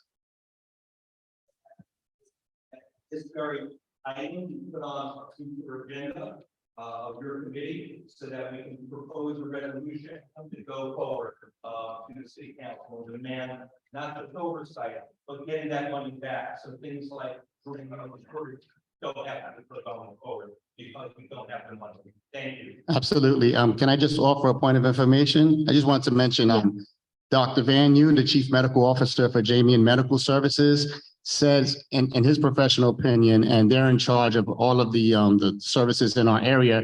He said that it wasn't necessarily that the services, he said the services that we provide are robust and adequate to the need. What he was saying is that we're working right now with vacancies up to 15 to 20%, upwards of 30 now, if you look at the recent data. And he was saying that if there was more pay parity and we were able to fund the workers, the responders adequately, then we would be able to meet the needs right now as is. So we're just kind of hoping that we could connect the two worlds, what you're discussing and what he's seeing through properly funding the responders.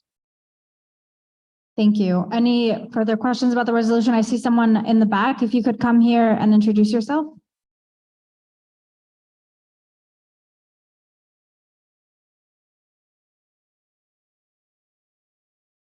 My name is David Adams.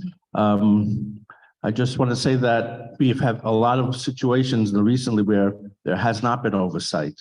And if we don't start doing oversight seriously, I want to just emphasize what Susan said and what Lee said. If we don't start doing oversight, there's going to be no control over the budget, and all those numbers you have there and anything else you propose will not be accountable.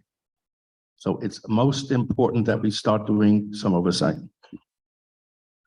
Thank you. Thank you, Thomas. Appreciate it. Okay, moving on to, we'll move on to SLA licensing. Arnett, if you could come come up to the mic, please.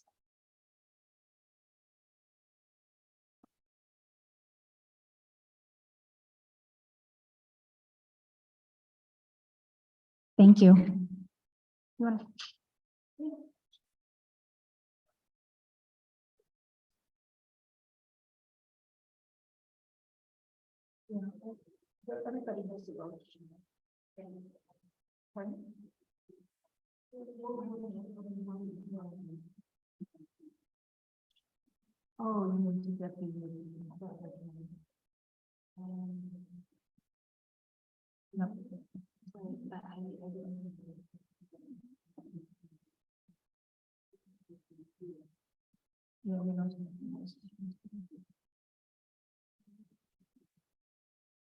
Well, what is it the wrong name? No, it's the wrong.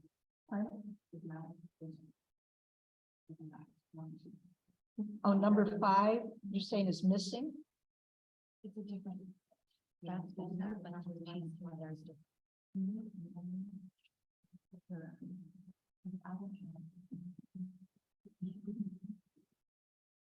You know what, why don't we go on to another report?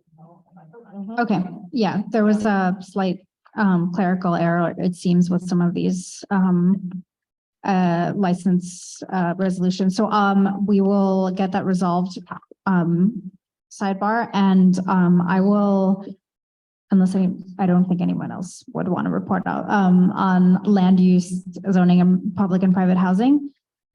Since Jake is not here today, who is normally the chair. So we met a couple weeks ago, I believe, to discuss a few things. We, sorry, let me pull up the resolution. We met to discuss another review of the preliminary design for 70 Mulberry Street. And in sum, the design team behind the reconstruction of the building came to present on just some of the changes regarding this community asset.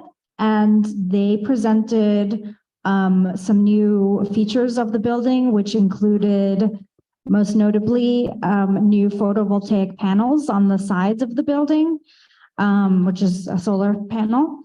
And so some of the discussion, you know, there was a lot of community members there from the Chinatown community expressing their concerns and interest in the building, and there was also some concerns about the aesthetic of the panels, given the historic district of Chinatown where it's located in. But mostly everybody was very pleased to learn that they had integrated this new feature in the building. And the committee voted to approve the design, particularly noting the urgency of the climate crisis. And then we also discussed a second resolution, which was a presentation from the mayor's office, which was about support for the carbon neutrality text amendment, which presents a series of changes to zoning regulations as it relates to buildings, storage, transportation, waste, transmission, building performances and management. So you can read a little bit about all of these. And we voted to express our support for all of these. And I should also note, if you are interested to review a little bit more about this process, there's a timeline this year in which it goes through public review. And at present, it's just going through review of all of the city's community boards. And then I believe it will be voted on by the city council later. So we were preliminarily voted to support all of these text amendments. And then we discussed our district needs and that, yes, let me just double check and make sure I'm not missing. And yes, I believe that's it. Lee has a question. Yeah. And then Deborah and then Ariadna.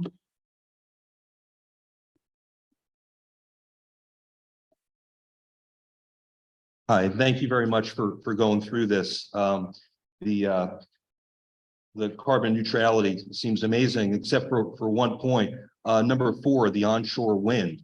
It appears that you are suggesting approval of zoning changes which would allow wind turbines along the East River shoreline, which would mean in front of Reese houses, in front of Baruch, in front of 2 bridges, in front of East River. This zoning would permit wind turbines along the East River Park if and when it is ever reconstructed. Was that meant to be enacted? Do we want wind turbines outside Reese and outside Baruch and outside all of these developments? That was, I believe it was discussed. Off the top of my head, cannot remember the details of the deliberation. But yes, we voted to approve this resolution. Okay, I would suggest that that's with all the discussion about blocking views, the concern about development happening along the East River, that wind turbines would not be the best objects for that stretch of East River coastline. Thank you. Okay, Deborah Glass, yes.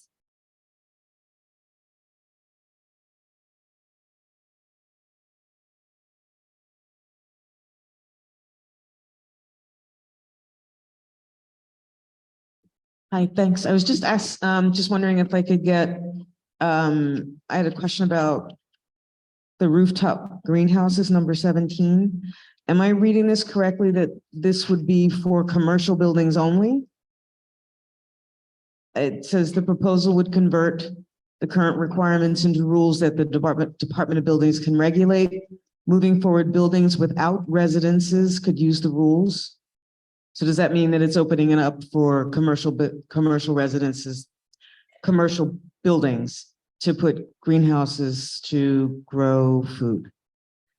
Unfortunately, I would not be able to answer the question right now. That does appear to be what it says. But just to clarify, you would like to know if I'm just curious. if there would be a zoning text amendment to new buildings that are residential, right? Right. I mean, I'm Okay. just curious. Is there a push for commercial buildings to put greenhouses on? It's a good question. I'm not sure why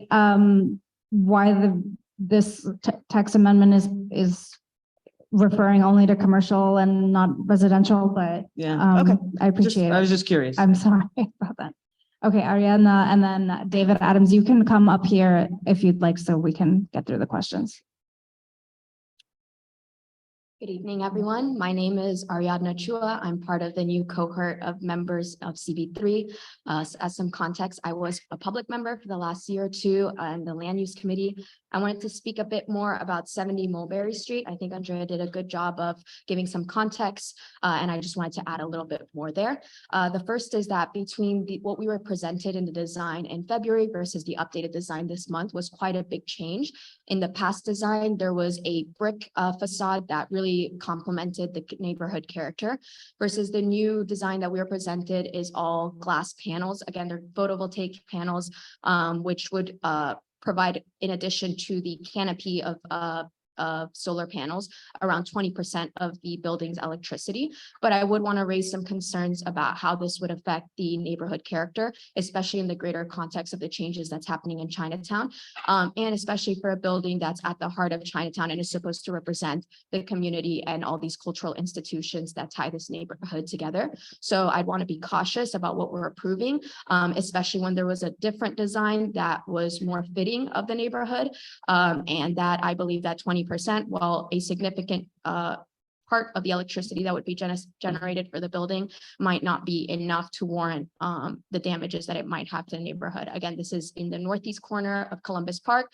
It's integral to the neighborhood character, and I would just want us to consider that before we approve this resolution. Thank you for voicing that. And I forgot to note one other thing too, which was that the architects expressed, for what it's worth, that the renderings are not necessarily an accurate depiction of what it might actually look like. So that was the one caveat that I remember, but thank you for bringing that up. So David. David Adams again. I'm not against the idea of the carbon free, but the technology is changing so fast. And if we predict to do something now, an example is the lithium rare earth metal batteries may become sodium batteries, which is a lot easier to take care of and maybe a different technology. And if these things were just I would like to have the people realize that this can change before they make their final plans, you know. Noted, yes, and I think this process is definitely something that the administration and the rest of the process will take into consideration. So thank you for bringing that up. Any questions for land use?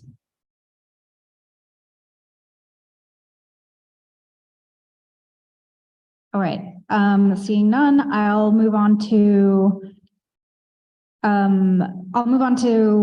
transportation. So transportation, public safety and environment, David Crane. Thank you. Hello. Sorry, the asthma plus the second round of allergies. I'm probably gonna start coughing here.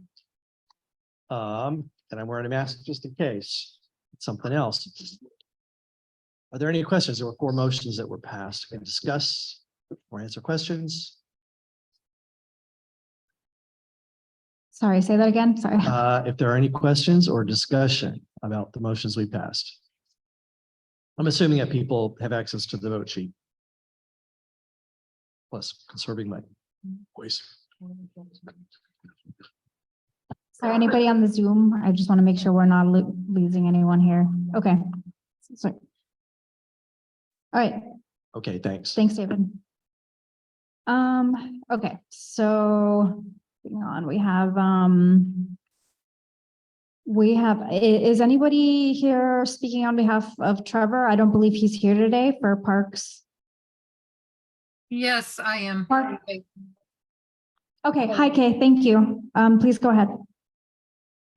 Thank you.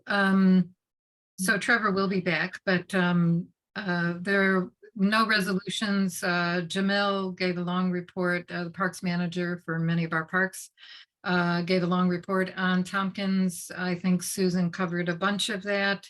The bathroom is shut. There are porta-sands, including accessible ones.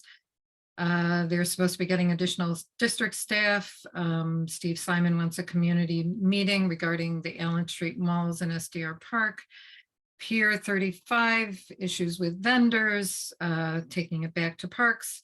Request for additional needle boxes in Tompkins. We now have a water truck for this community board, given the drought situation and the lack of accessible water in some places. Tompkins Square will, I believe, close at 12. It seems like that was agreed on. Amplification there, police are trying to follow up on any reports of unpermitted amplification. And they are looking for summer playground associates. So they're having difficulty finding people, so encouraging resumes. And Susan suggested they go to Lower East Side Employment Center. So, and then there was updates on the Esker and BMCR, the Esser Levy playground open to the public. The Sty Cove south of 20th is anticipating opening at the end of this year. Lots of other stuff I don't think you want me to read through, but you can definitely go to the website. The New York City has the East Side Coastal Resiliency Project for updates. And they have a separate site for the Brooklyn Bridge Montgomery Coastal Resilience website. And not sure there was anything else to report. Thank you, Kay. Any questions?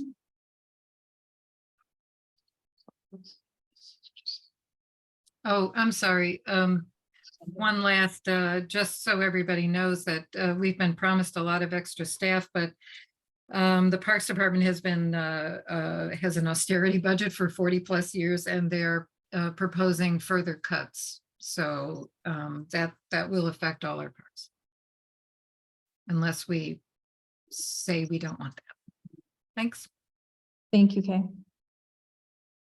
Okay, moving on to, will there be anybody who can speak on behalf of Heidi with the Cannabis Task Force?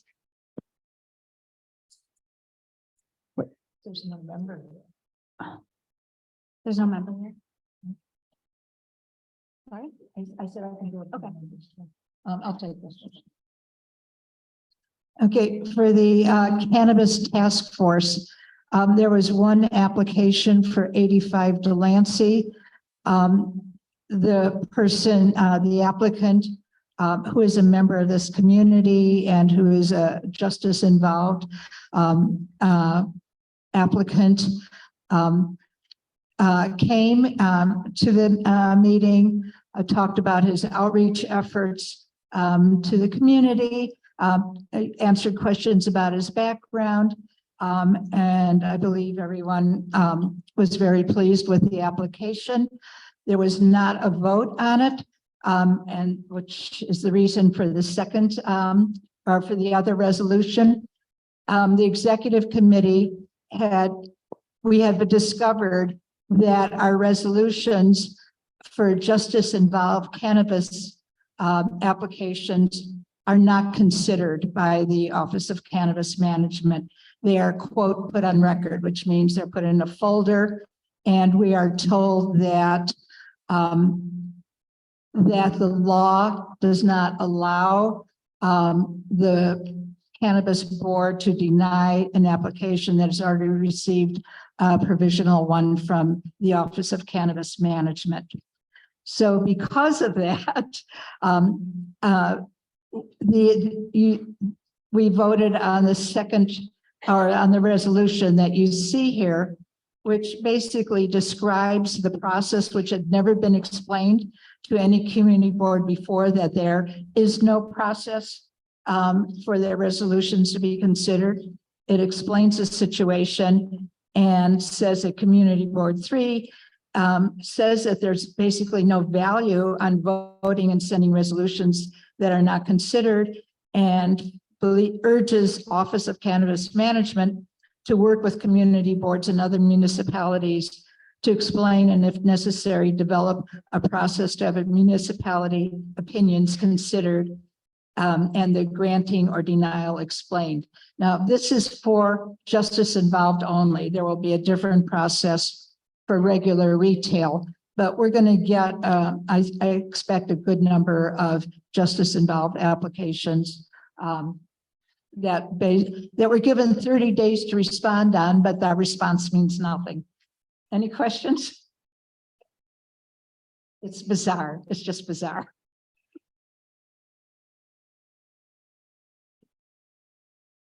All right, seeing no questions, we'll move on. Oh, Robin, would you like to come up? Or I can repeat it for you if you prefer.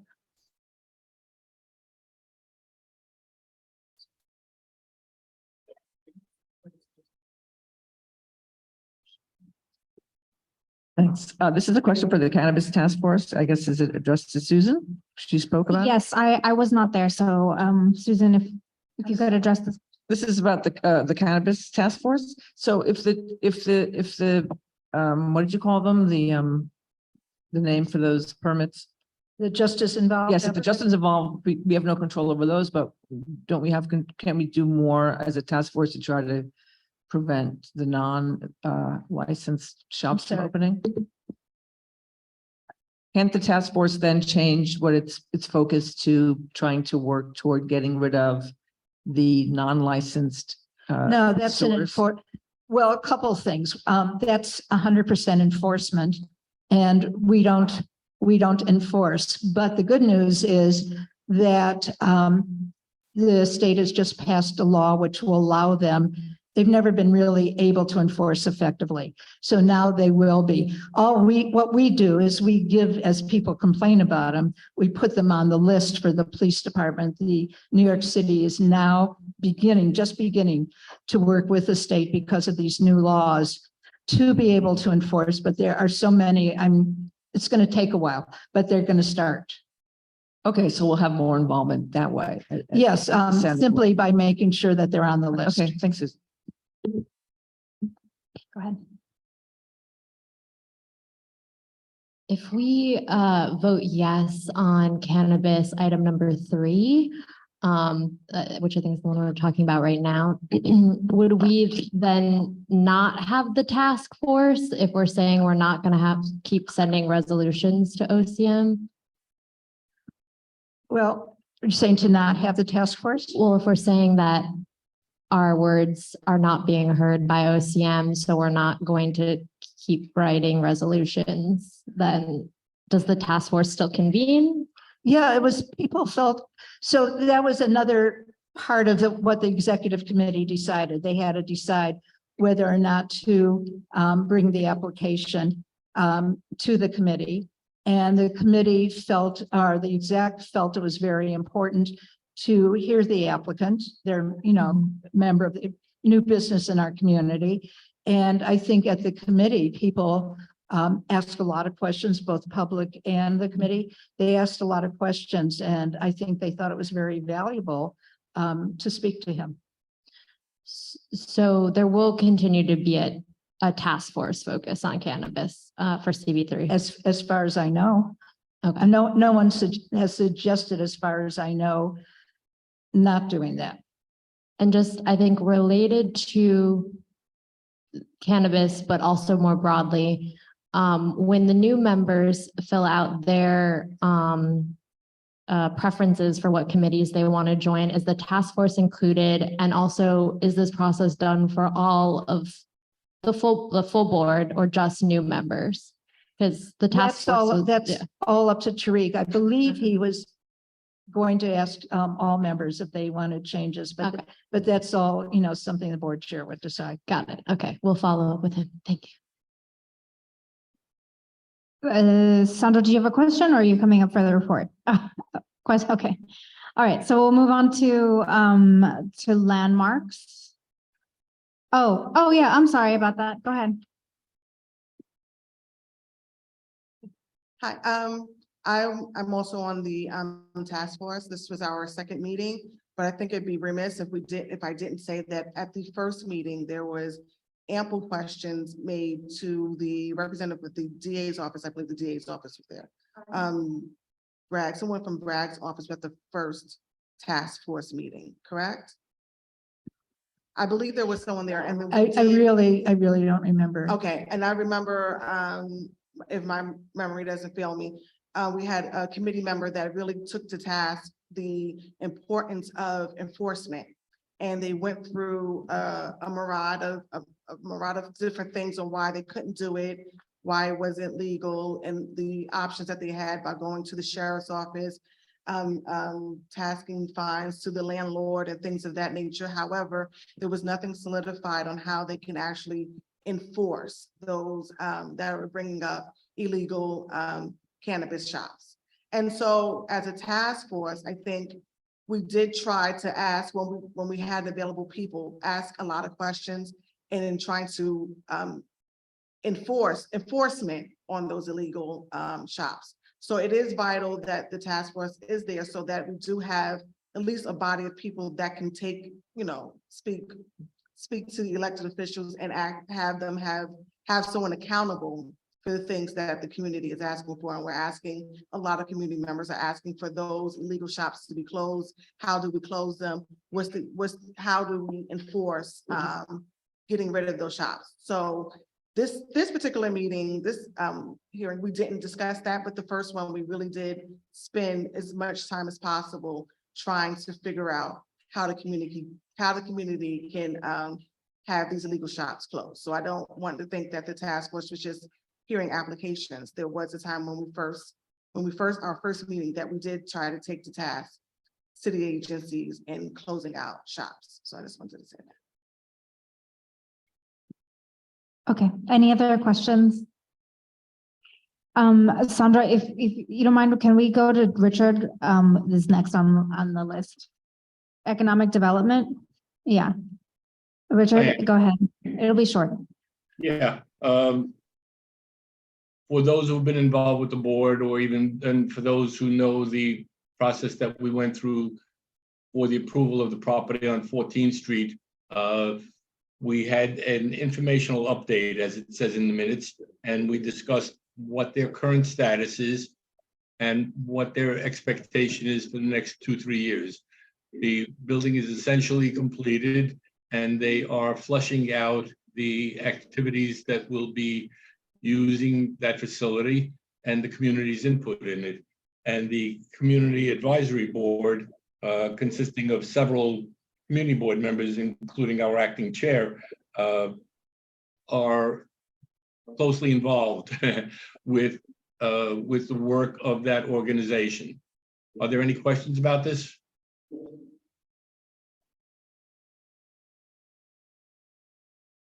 Okay, thank you. Thank you, Richard. Sandra, but you're up now. Thank you.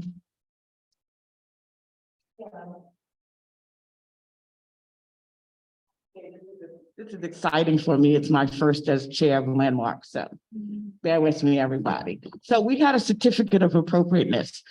This is the Landmarks Committee report, and it was really, really interesting because it is a church, St. Augustine Church, that is really near and dear to many people's hearts here on the Lower East Side. The church was completed in 1829 in the style of federal style, which just means that Thomas F. Jefferson and, you know, the other founding fathers used the Greek and Roman basis to create an American style, right? So the certificate of appropriateness seeks to repair and continuously maintain the structure of the church. So we voted to approve it, basically. Also, there's going to be a building built on the landmark area. However, that will go to land use for approval. That's it. Thank you. Question from Deborah. So I told you I'm new at this, right? Are there any questions? Yes, Deborah's coming up right now. Yes, Deb.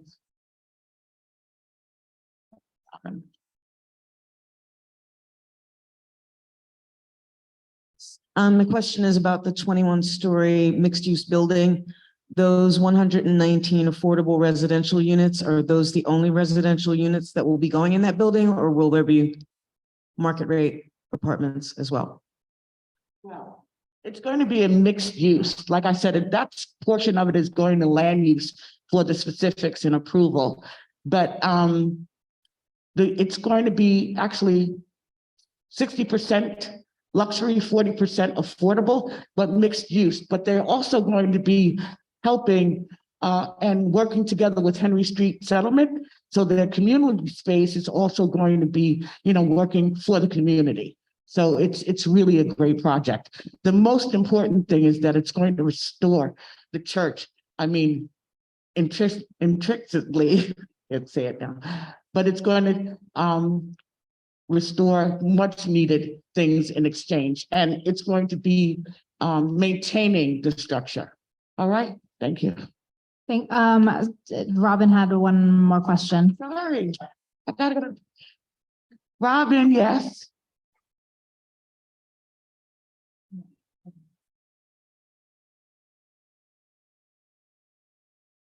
Yeah, I'm here in person. I get to ask questions at the microphone. I love that church. It's incredible. Is it, first of all, two questions. One, it's not landmarked? Yes. Okay, great. I missed that part. So can you, great. Two, can you, can you please describe what the non-contributing structures are that are going to be demolished? Sometime in the 1960s, there was an addition added to the building, and it's not very pleasant to look at. It's just a building behind it that is, it's like a L-shaped structure behind the church, and that's what they will be demolishing in order to build this building. But right now it houses the just the offices of the administrative offices of the church. No more questions? Okay. Thank you, Sandra. Okay, moving on to our last committee report from Arnett, if you could come up. Thank you. As part of the report, let us know about the SIPs, whether we just need to get them. Great one, thank you. Lee wanted to know if Arnett has received the stipulations. Okay, good evening, everyone. This being chair for this last 2 months was exciting, exhilarating, and so informative, and it's off. It is off, Yeah, because that's just how my chair should work.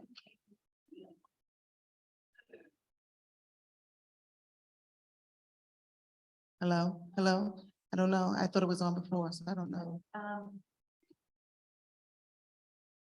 Can the Zoom people hear, Zoom people? Now they can hear it? Can the people on Zoom hear me?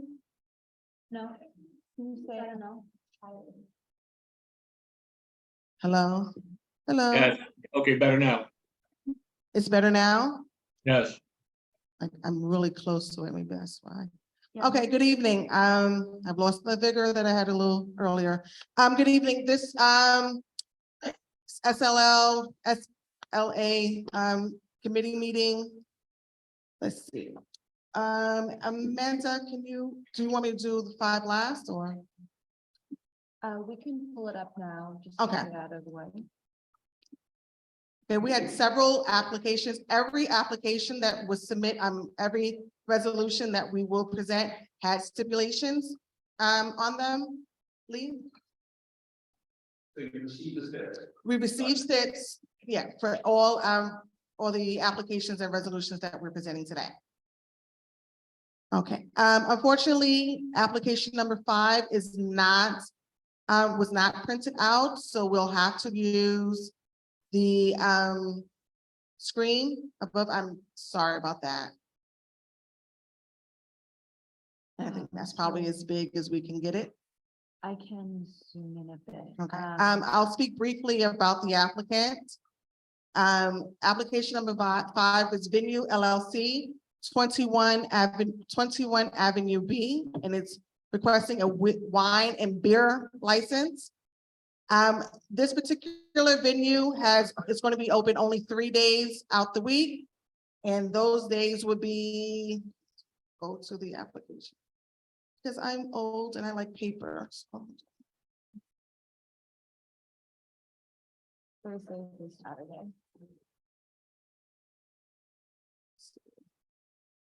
Days of operation would be Thursday, Friday, Saturday, 5:30 to 10 p.m., 5:30 to 10 p.m., 5:30 to 10 p.m. It is a fine dining restaurant and it is infused with, it's an art, like an art gallery and fine dining. It's a new license. There has not been a license in this building prior to this application. The venue in itself is unique in that it would have art shows and various media art exhibits. The applicant described it as somewhere like a new age sort of fine dining, wanting to have a nice, a inexpensive price point so that more people can enjoy fine dining. I think it started at $135, something or other. Yes, I know, David. That's the nice price point. But it was unique in the sense that they're only asking for wine and beer. They're only open 3 days out the week and they close relatively early.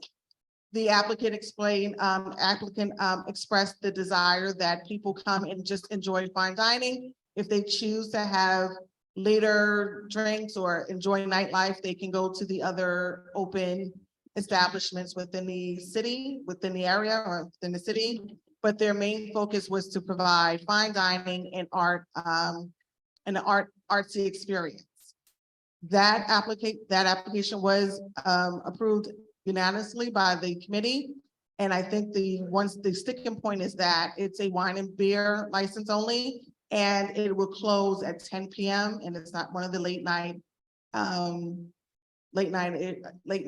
establishments. So we went through and we approved that. That's the resolution that's on the screen now. And it also came, thank you, there we go.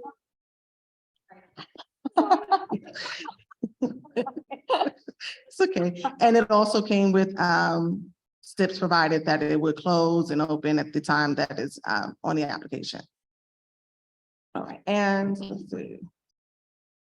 Arnett, before you move on, I think, Richard, do you have a question specifically about this resolution? Yep, because in the original material that the board sent out, it looks like item number 5 and item number 11 are for the same address. Well, I'm not sure, I'm saying that incorrectly. It looks like it's for 201 EV LLC or 201 First Avenue, but that does not match the address at the start of item number 5, which is Venue LLC 21 Avenue B. So so I'm asking if what you are presenting to us now is replacing the content of the original committee recommendation that was sent out. Yes, Richard, that's, yes. Yes. Okay. Thank you, Arnett. Go ahead. Application number 6, Jimmy Rizzi, 21 First Avenue. It's not much to say about this one. Let's see.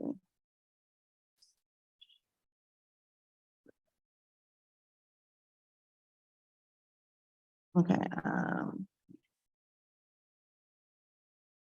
There wasn't a previous. let's see. Okay. The building is under construction, so it's not up yet. So they are requesting a license. They have other establishments in the area. They're a good standing. Arnett, Yes. if I just, sorry to interrupt, but it's not necessary. To go If you through don't each want one? to, yes. just Okay, if we want that's to. great. But I wanted. We also are getting kicked out of here in 45 minutes. Okay, so- gotcha. The only one that I really wanted to discuss, I think that was, I don't be remiss in not discussing is application number 10, which is Sammy's. Sammy's is a longstanding Lower East Side establishment. It was previously on Christie Street. It closed in 2022 or 21, I believe. And now is one to reopen on 85 Orchard.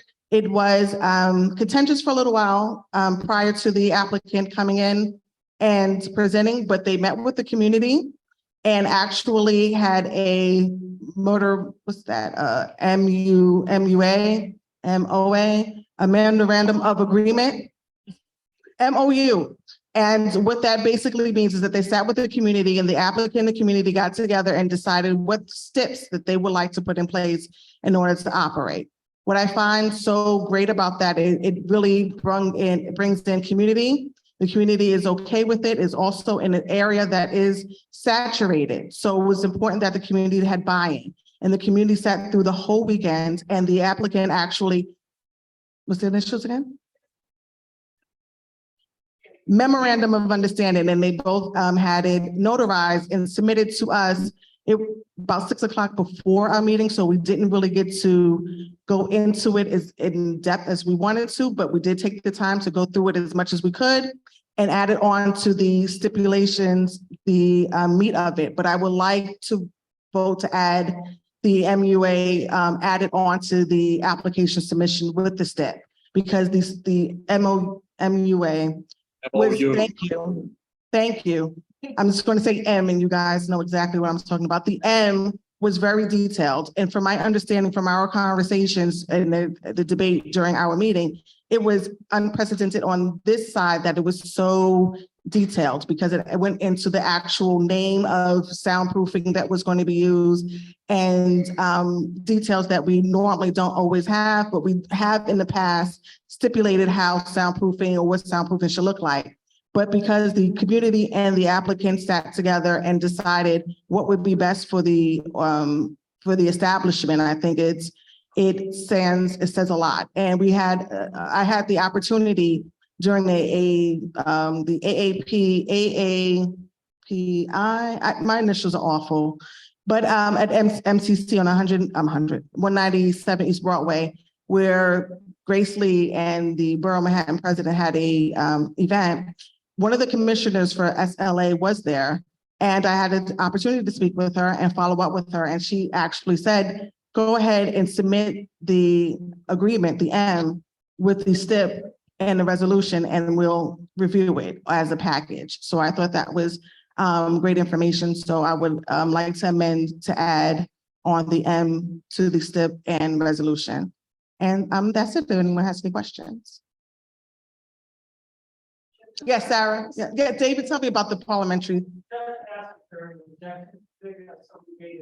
Okay, is there any objections to that? I guess, Sarah? Sure, let's address the question first, yeah. And then July. So I know in committee, we spent a fair amount of time talking about why we wouldn't include all of the items in the memorandum. I think this one actually was an MOA, but it could have been an MOU, Sandra. But we spoke about not wanting to include all of those things as that's not typical standards. I'm looking at Susan specifically because she has the historical knowledge on, just pros and cons of including this in the resolution. So I was told by the chair of the SLA not to include any agreements because they're just confusing. They don't have legal weight. And the state charter, and I'm happy to call Lily and discuss that with her. Discuss it with her. The state charter says that the SLA must consult with the municipality. And in New York City, the municipality is the community board. There's a lot of administrative issues that we've dealt with the SLA over the years. The reason we put to deny unless is because when we used to put to approve with stipulations, the clerks wouldn't read that kind of thing. So this was an administrative decision made by the SLA chair, and I'm happy to discuss that with her. But it's, I believe, an operational thing that our board has been instructed by the chair of the SLA. Did you have a follow-up question, Sarah? Okay.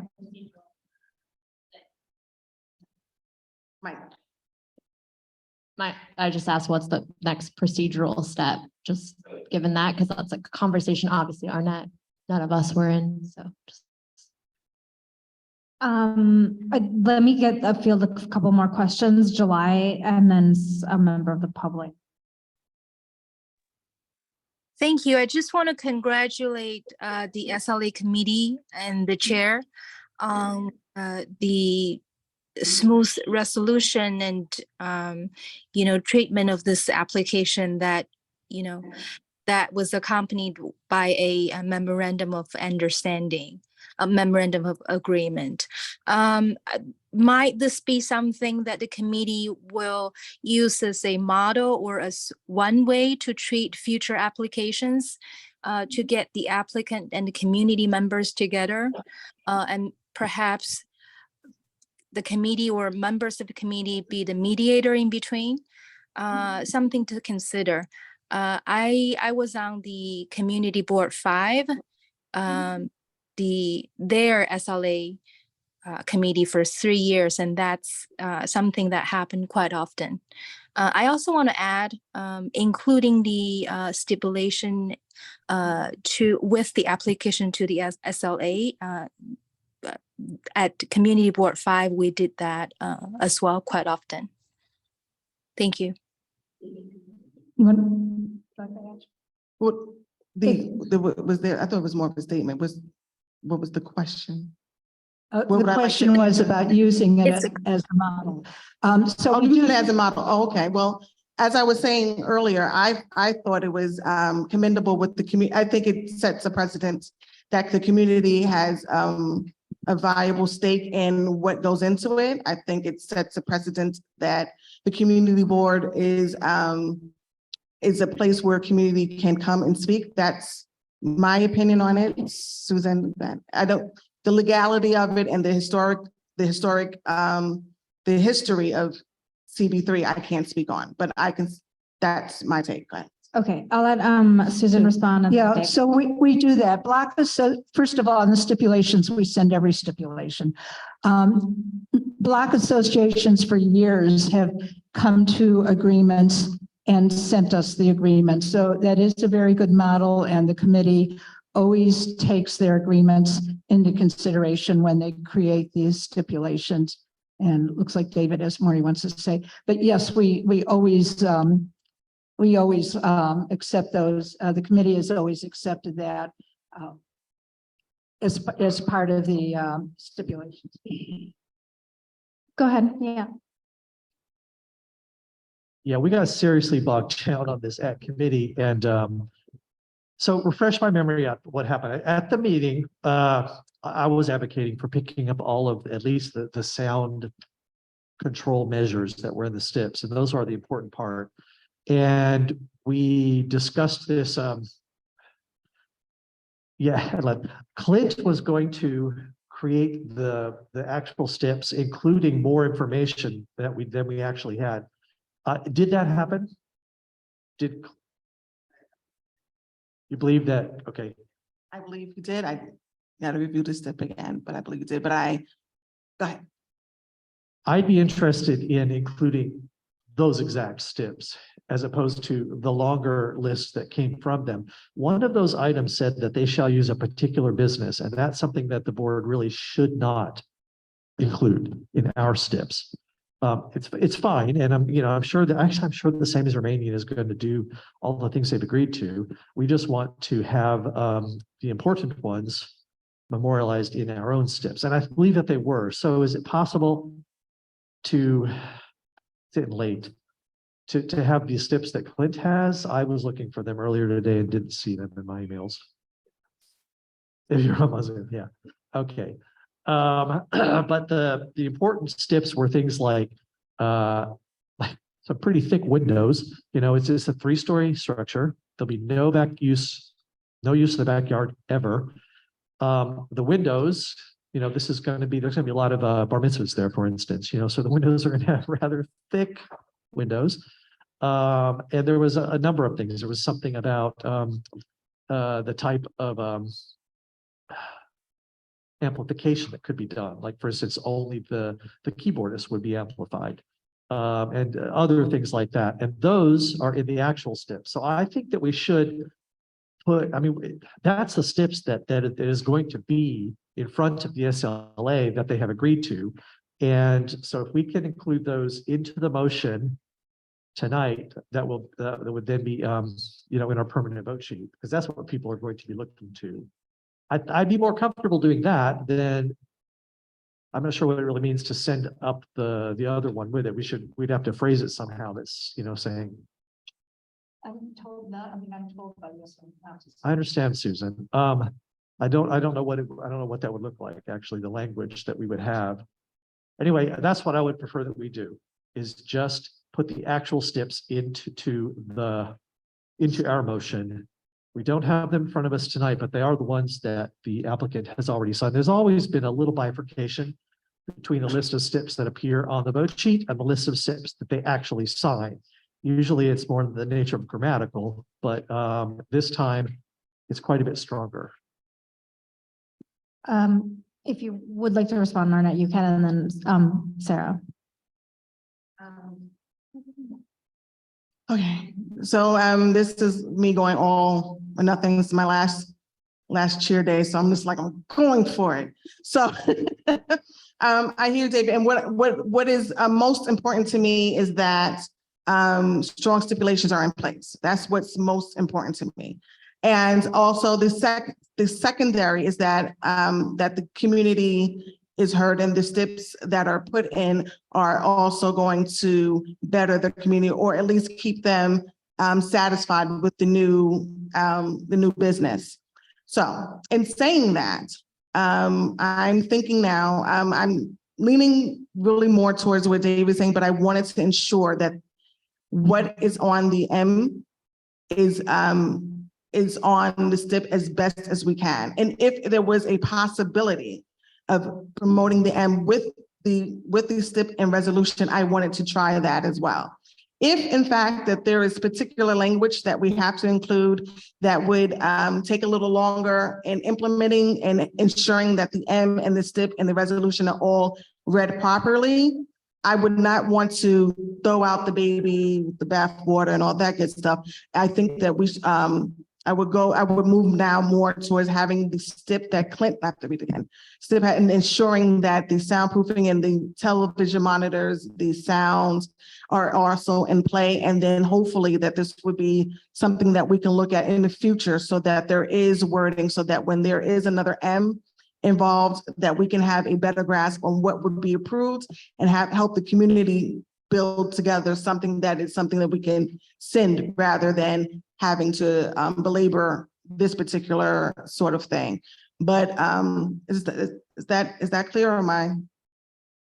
No, it's not clear? Was not clear.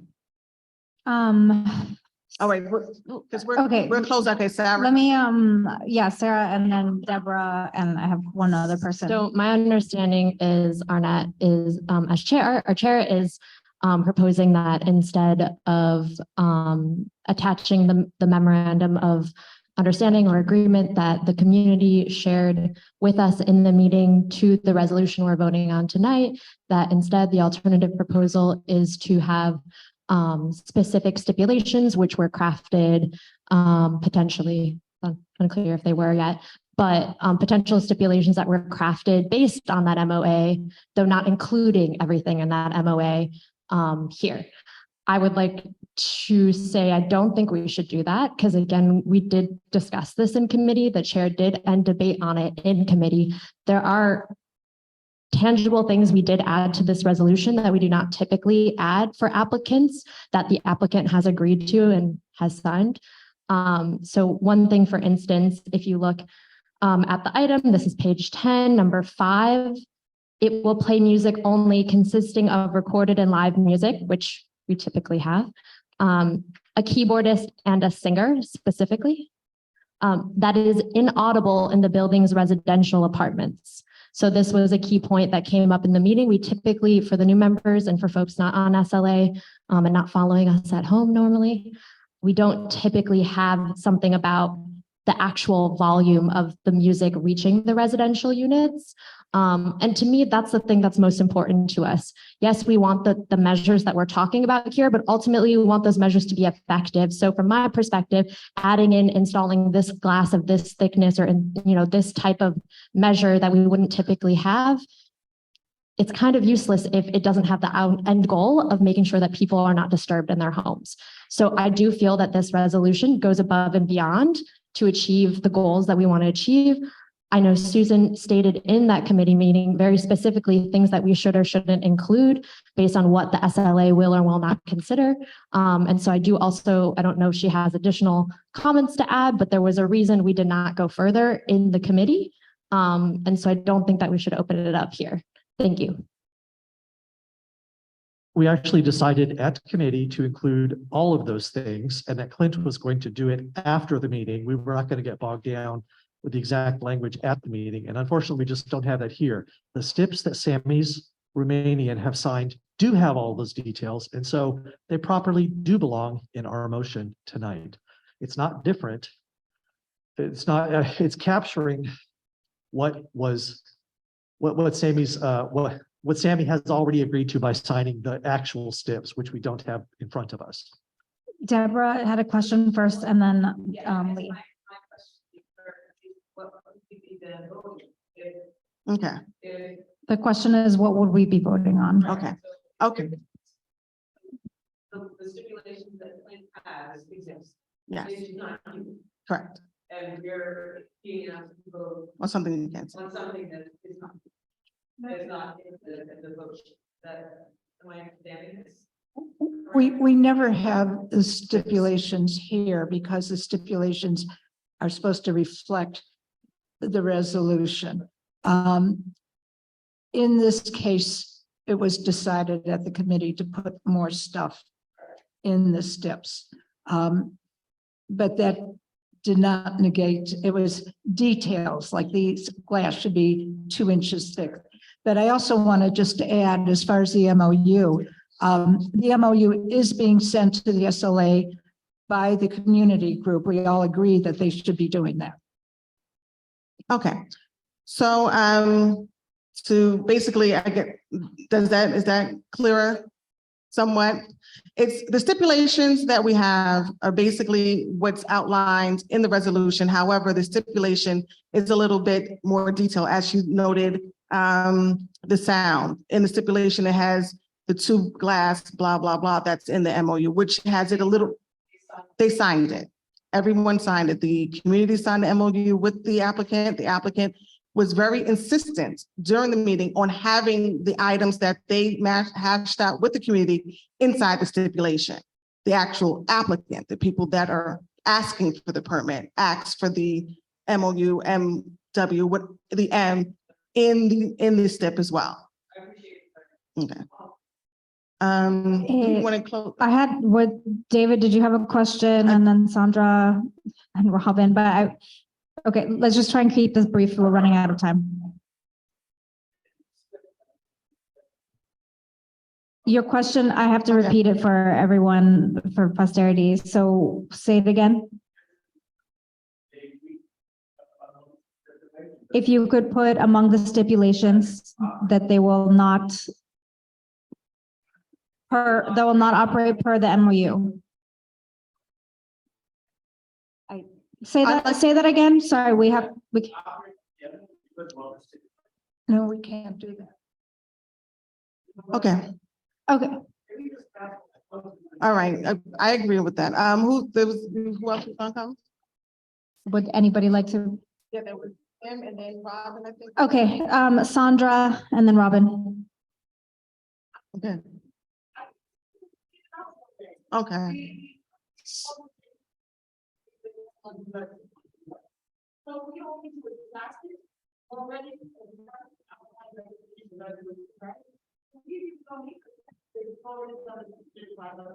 Okay, well, then I move that we vote on the res as is with the stip. The stip will have a little gas link.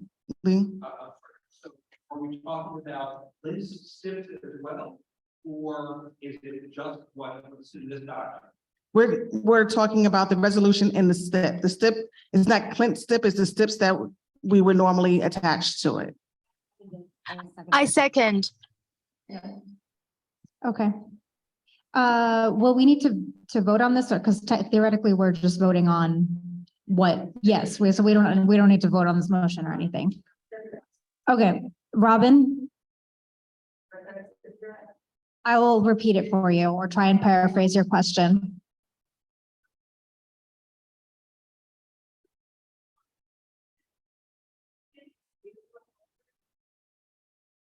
Is this Yes. applicant the original owners of Sammy's? Steakhouse, yes, the applicant is the original owners.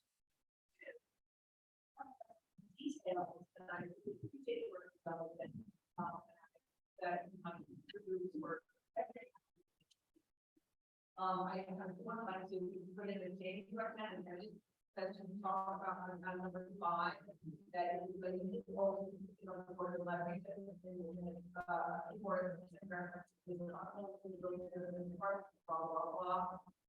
and my question is when they want to bars for reporting and then why do such as a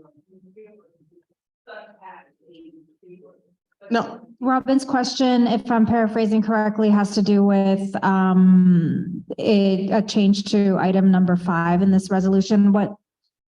I can request, If you can paraphrase the question, yeah.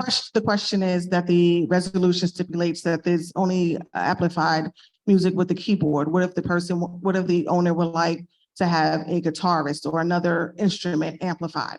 And to that answer, the answer to that question is that the applicant actually, that's only the M. So they stipulated that they're only going to use a keyboardist and they're not looking to do any other instrument because it's what they're saying is it's going to have like a singer with the keyboardist and that's it. No amplified guitar or any other instrument. The only thing that they request to be amplified would be the keyboard. So that was something that sat down with the community and they agreed not to use any other instrument other than the keyboard. So yes, if they use another instrument and it's amplified, they would be in violation of the step, but that's what they agreed to. Okay, thank you. Last question is just from the public and then we'll move on. Benjamin Corn, something, sorry. Benjamin,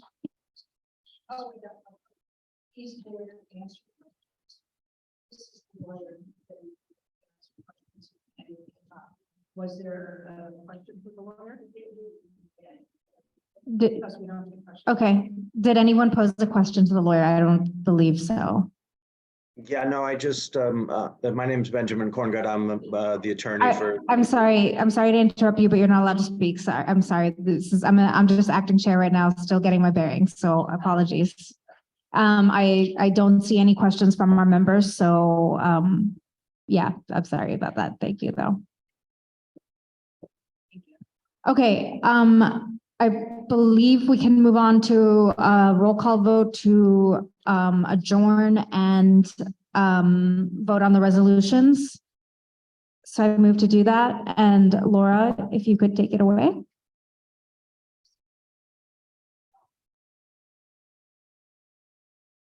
Say that. Do you have a question?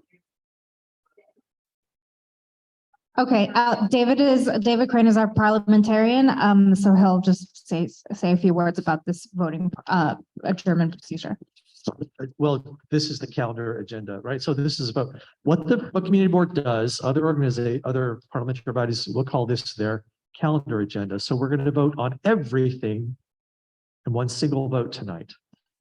So first of all, your votes, you can vote yes, no, or abstain. Or if you have a financial interest, then you must vote present, not voting. And abstain, let's just say it means that you can't bring yourself to say yes or no, but it counts as if it were a no. Something only passes if it gets a majority of the yeses and the nos and the abstains. Present, not voting doesn't count in that. Okay, so that's that. If you want to vote no on all the transportation items or any particular item, you may do that. You need to say when your turn comes to vote, most of us are probably going to say yes. Well, that's my intended vote. I'm going to vote yes, please vote with me. But anyway, if you don't want to vote for my transportation items, you could say I vote on yes on everything except all of the transportation items. I'm going to vote no. Or transportation item number 5 or whatever, I'm going to vote no. You may separate a vote out in that way, and it'll get recorded. Is there anything else I should say about voting? I think those are the details. Sorry. Does anybody have questions for David before we move to adjourn? Yes. Yes.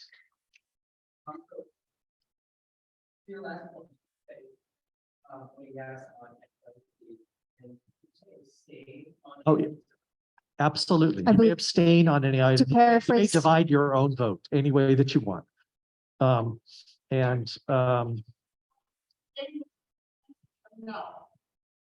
Correct. Correct. It counts as if it were a no. Yeah, it means suddenly it's something different. I'll abstain from time to time if I don't know what I'm voting for instance. If it has to do with your job, then you must say present, not voting, because I work for the Department of Transportation. I predict that at least one person is going to do that tonight. If they're going to go, I vote on yes on everything except the transportation items because I work for the Department of Transportation. Okay. You must state the reason why you're doing a present not voting. And it must be a financial interest that the conflict of interest board. You all the new members went through their conflict of interest training. So you probably know this better than me at this point. In the future, if there's an item during debate that you want voted on separately, you probably should say that right there, that I would move that we divide this for a separate vote. We're not doing that tonight, but it's something that may be done. You can discuss that with me offline. Okay, Laura, take it over. All right. David Adams. Yes.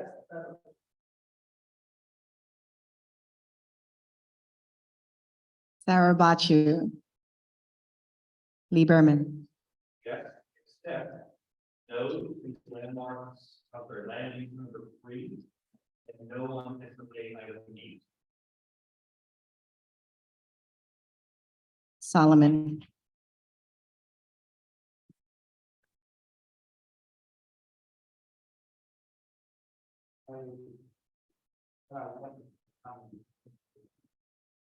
Yes to everything? 9, boo. Let's see that. Is she online or in person? Tanay boo? Shili? Anna Calderon, Carlin Chen, Mariana Chua.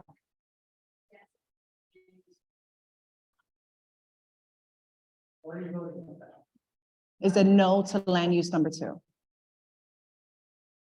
Vincent? Yes. I'm abstaining from Parks. Do you work for Parks? Just say, No, so you want to do this and not vote Present. with the parts, which does not count as a no, unlike this. David Crane, Yes. Eric Diaz, Tariq Darrell, Alistair Economics.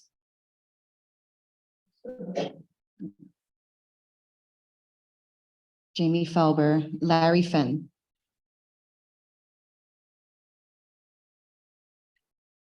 Did we lose him? Larry Finn?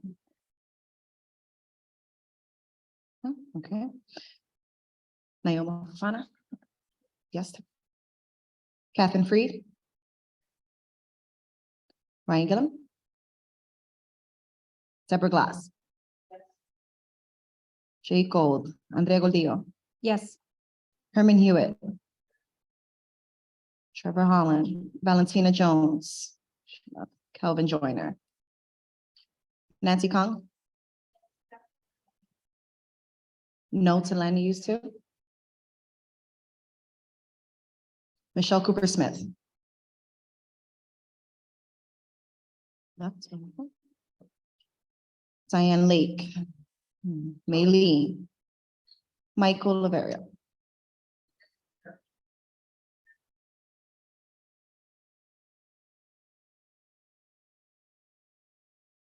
Amanda, Yes. Laura Lugo, yes. Guavan Olivares. Lainey Perez. Damaris Reyes. Yes, Indrani Rivera. you got that, Laura? I got it. Yes and no to land use. Number 2. To all of land use? Alright. Albert, sure. Jaylene Rodriguez. Richard Ropriak. No on Health and Human Services number 2. No on land use number 3. And yes on everything else. Tomas Rosa. Yes. Andrew Saccarello. Robert Chattel.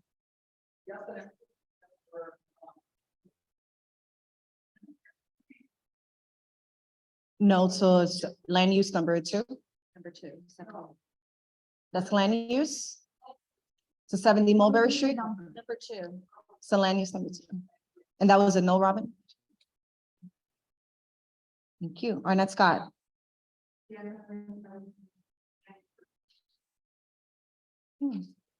Amanda So. Emma So, I'm sorry. Yes, everything. Sandra Strother.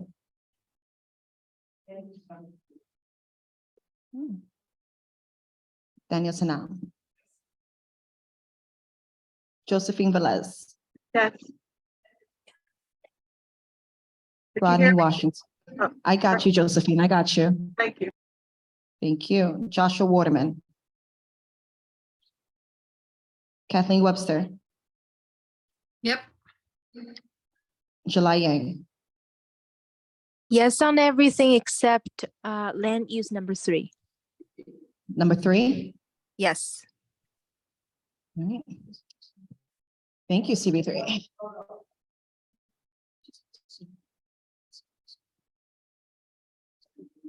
Let me clarify, if you say accept item number blah, blah, you've just done a no vote. You must say, accept on that item where I shall vote, and then you must say something. So when people are saying accept, I mean, what is their vote? Accept on that one for which I Abstain? Vote no? Present not voting? Just people need to specify that. Thank you. And I'm not hearing that in most of these accepts.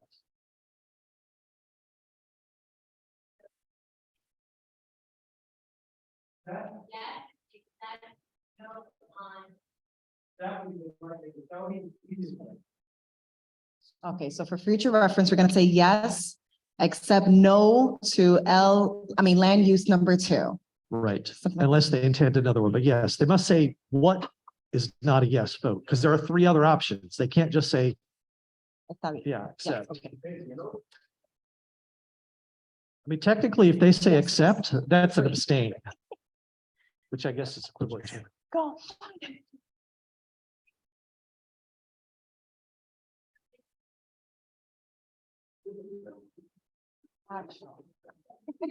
Okay, thank you, everyone. Have a good evening. Nice to meet many of you. Good evening. Congratulations, Andrea. Thank you, Thank Andrea. you. Have a good night, everyone. Over there.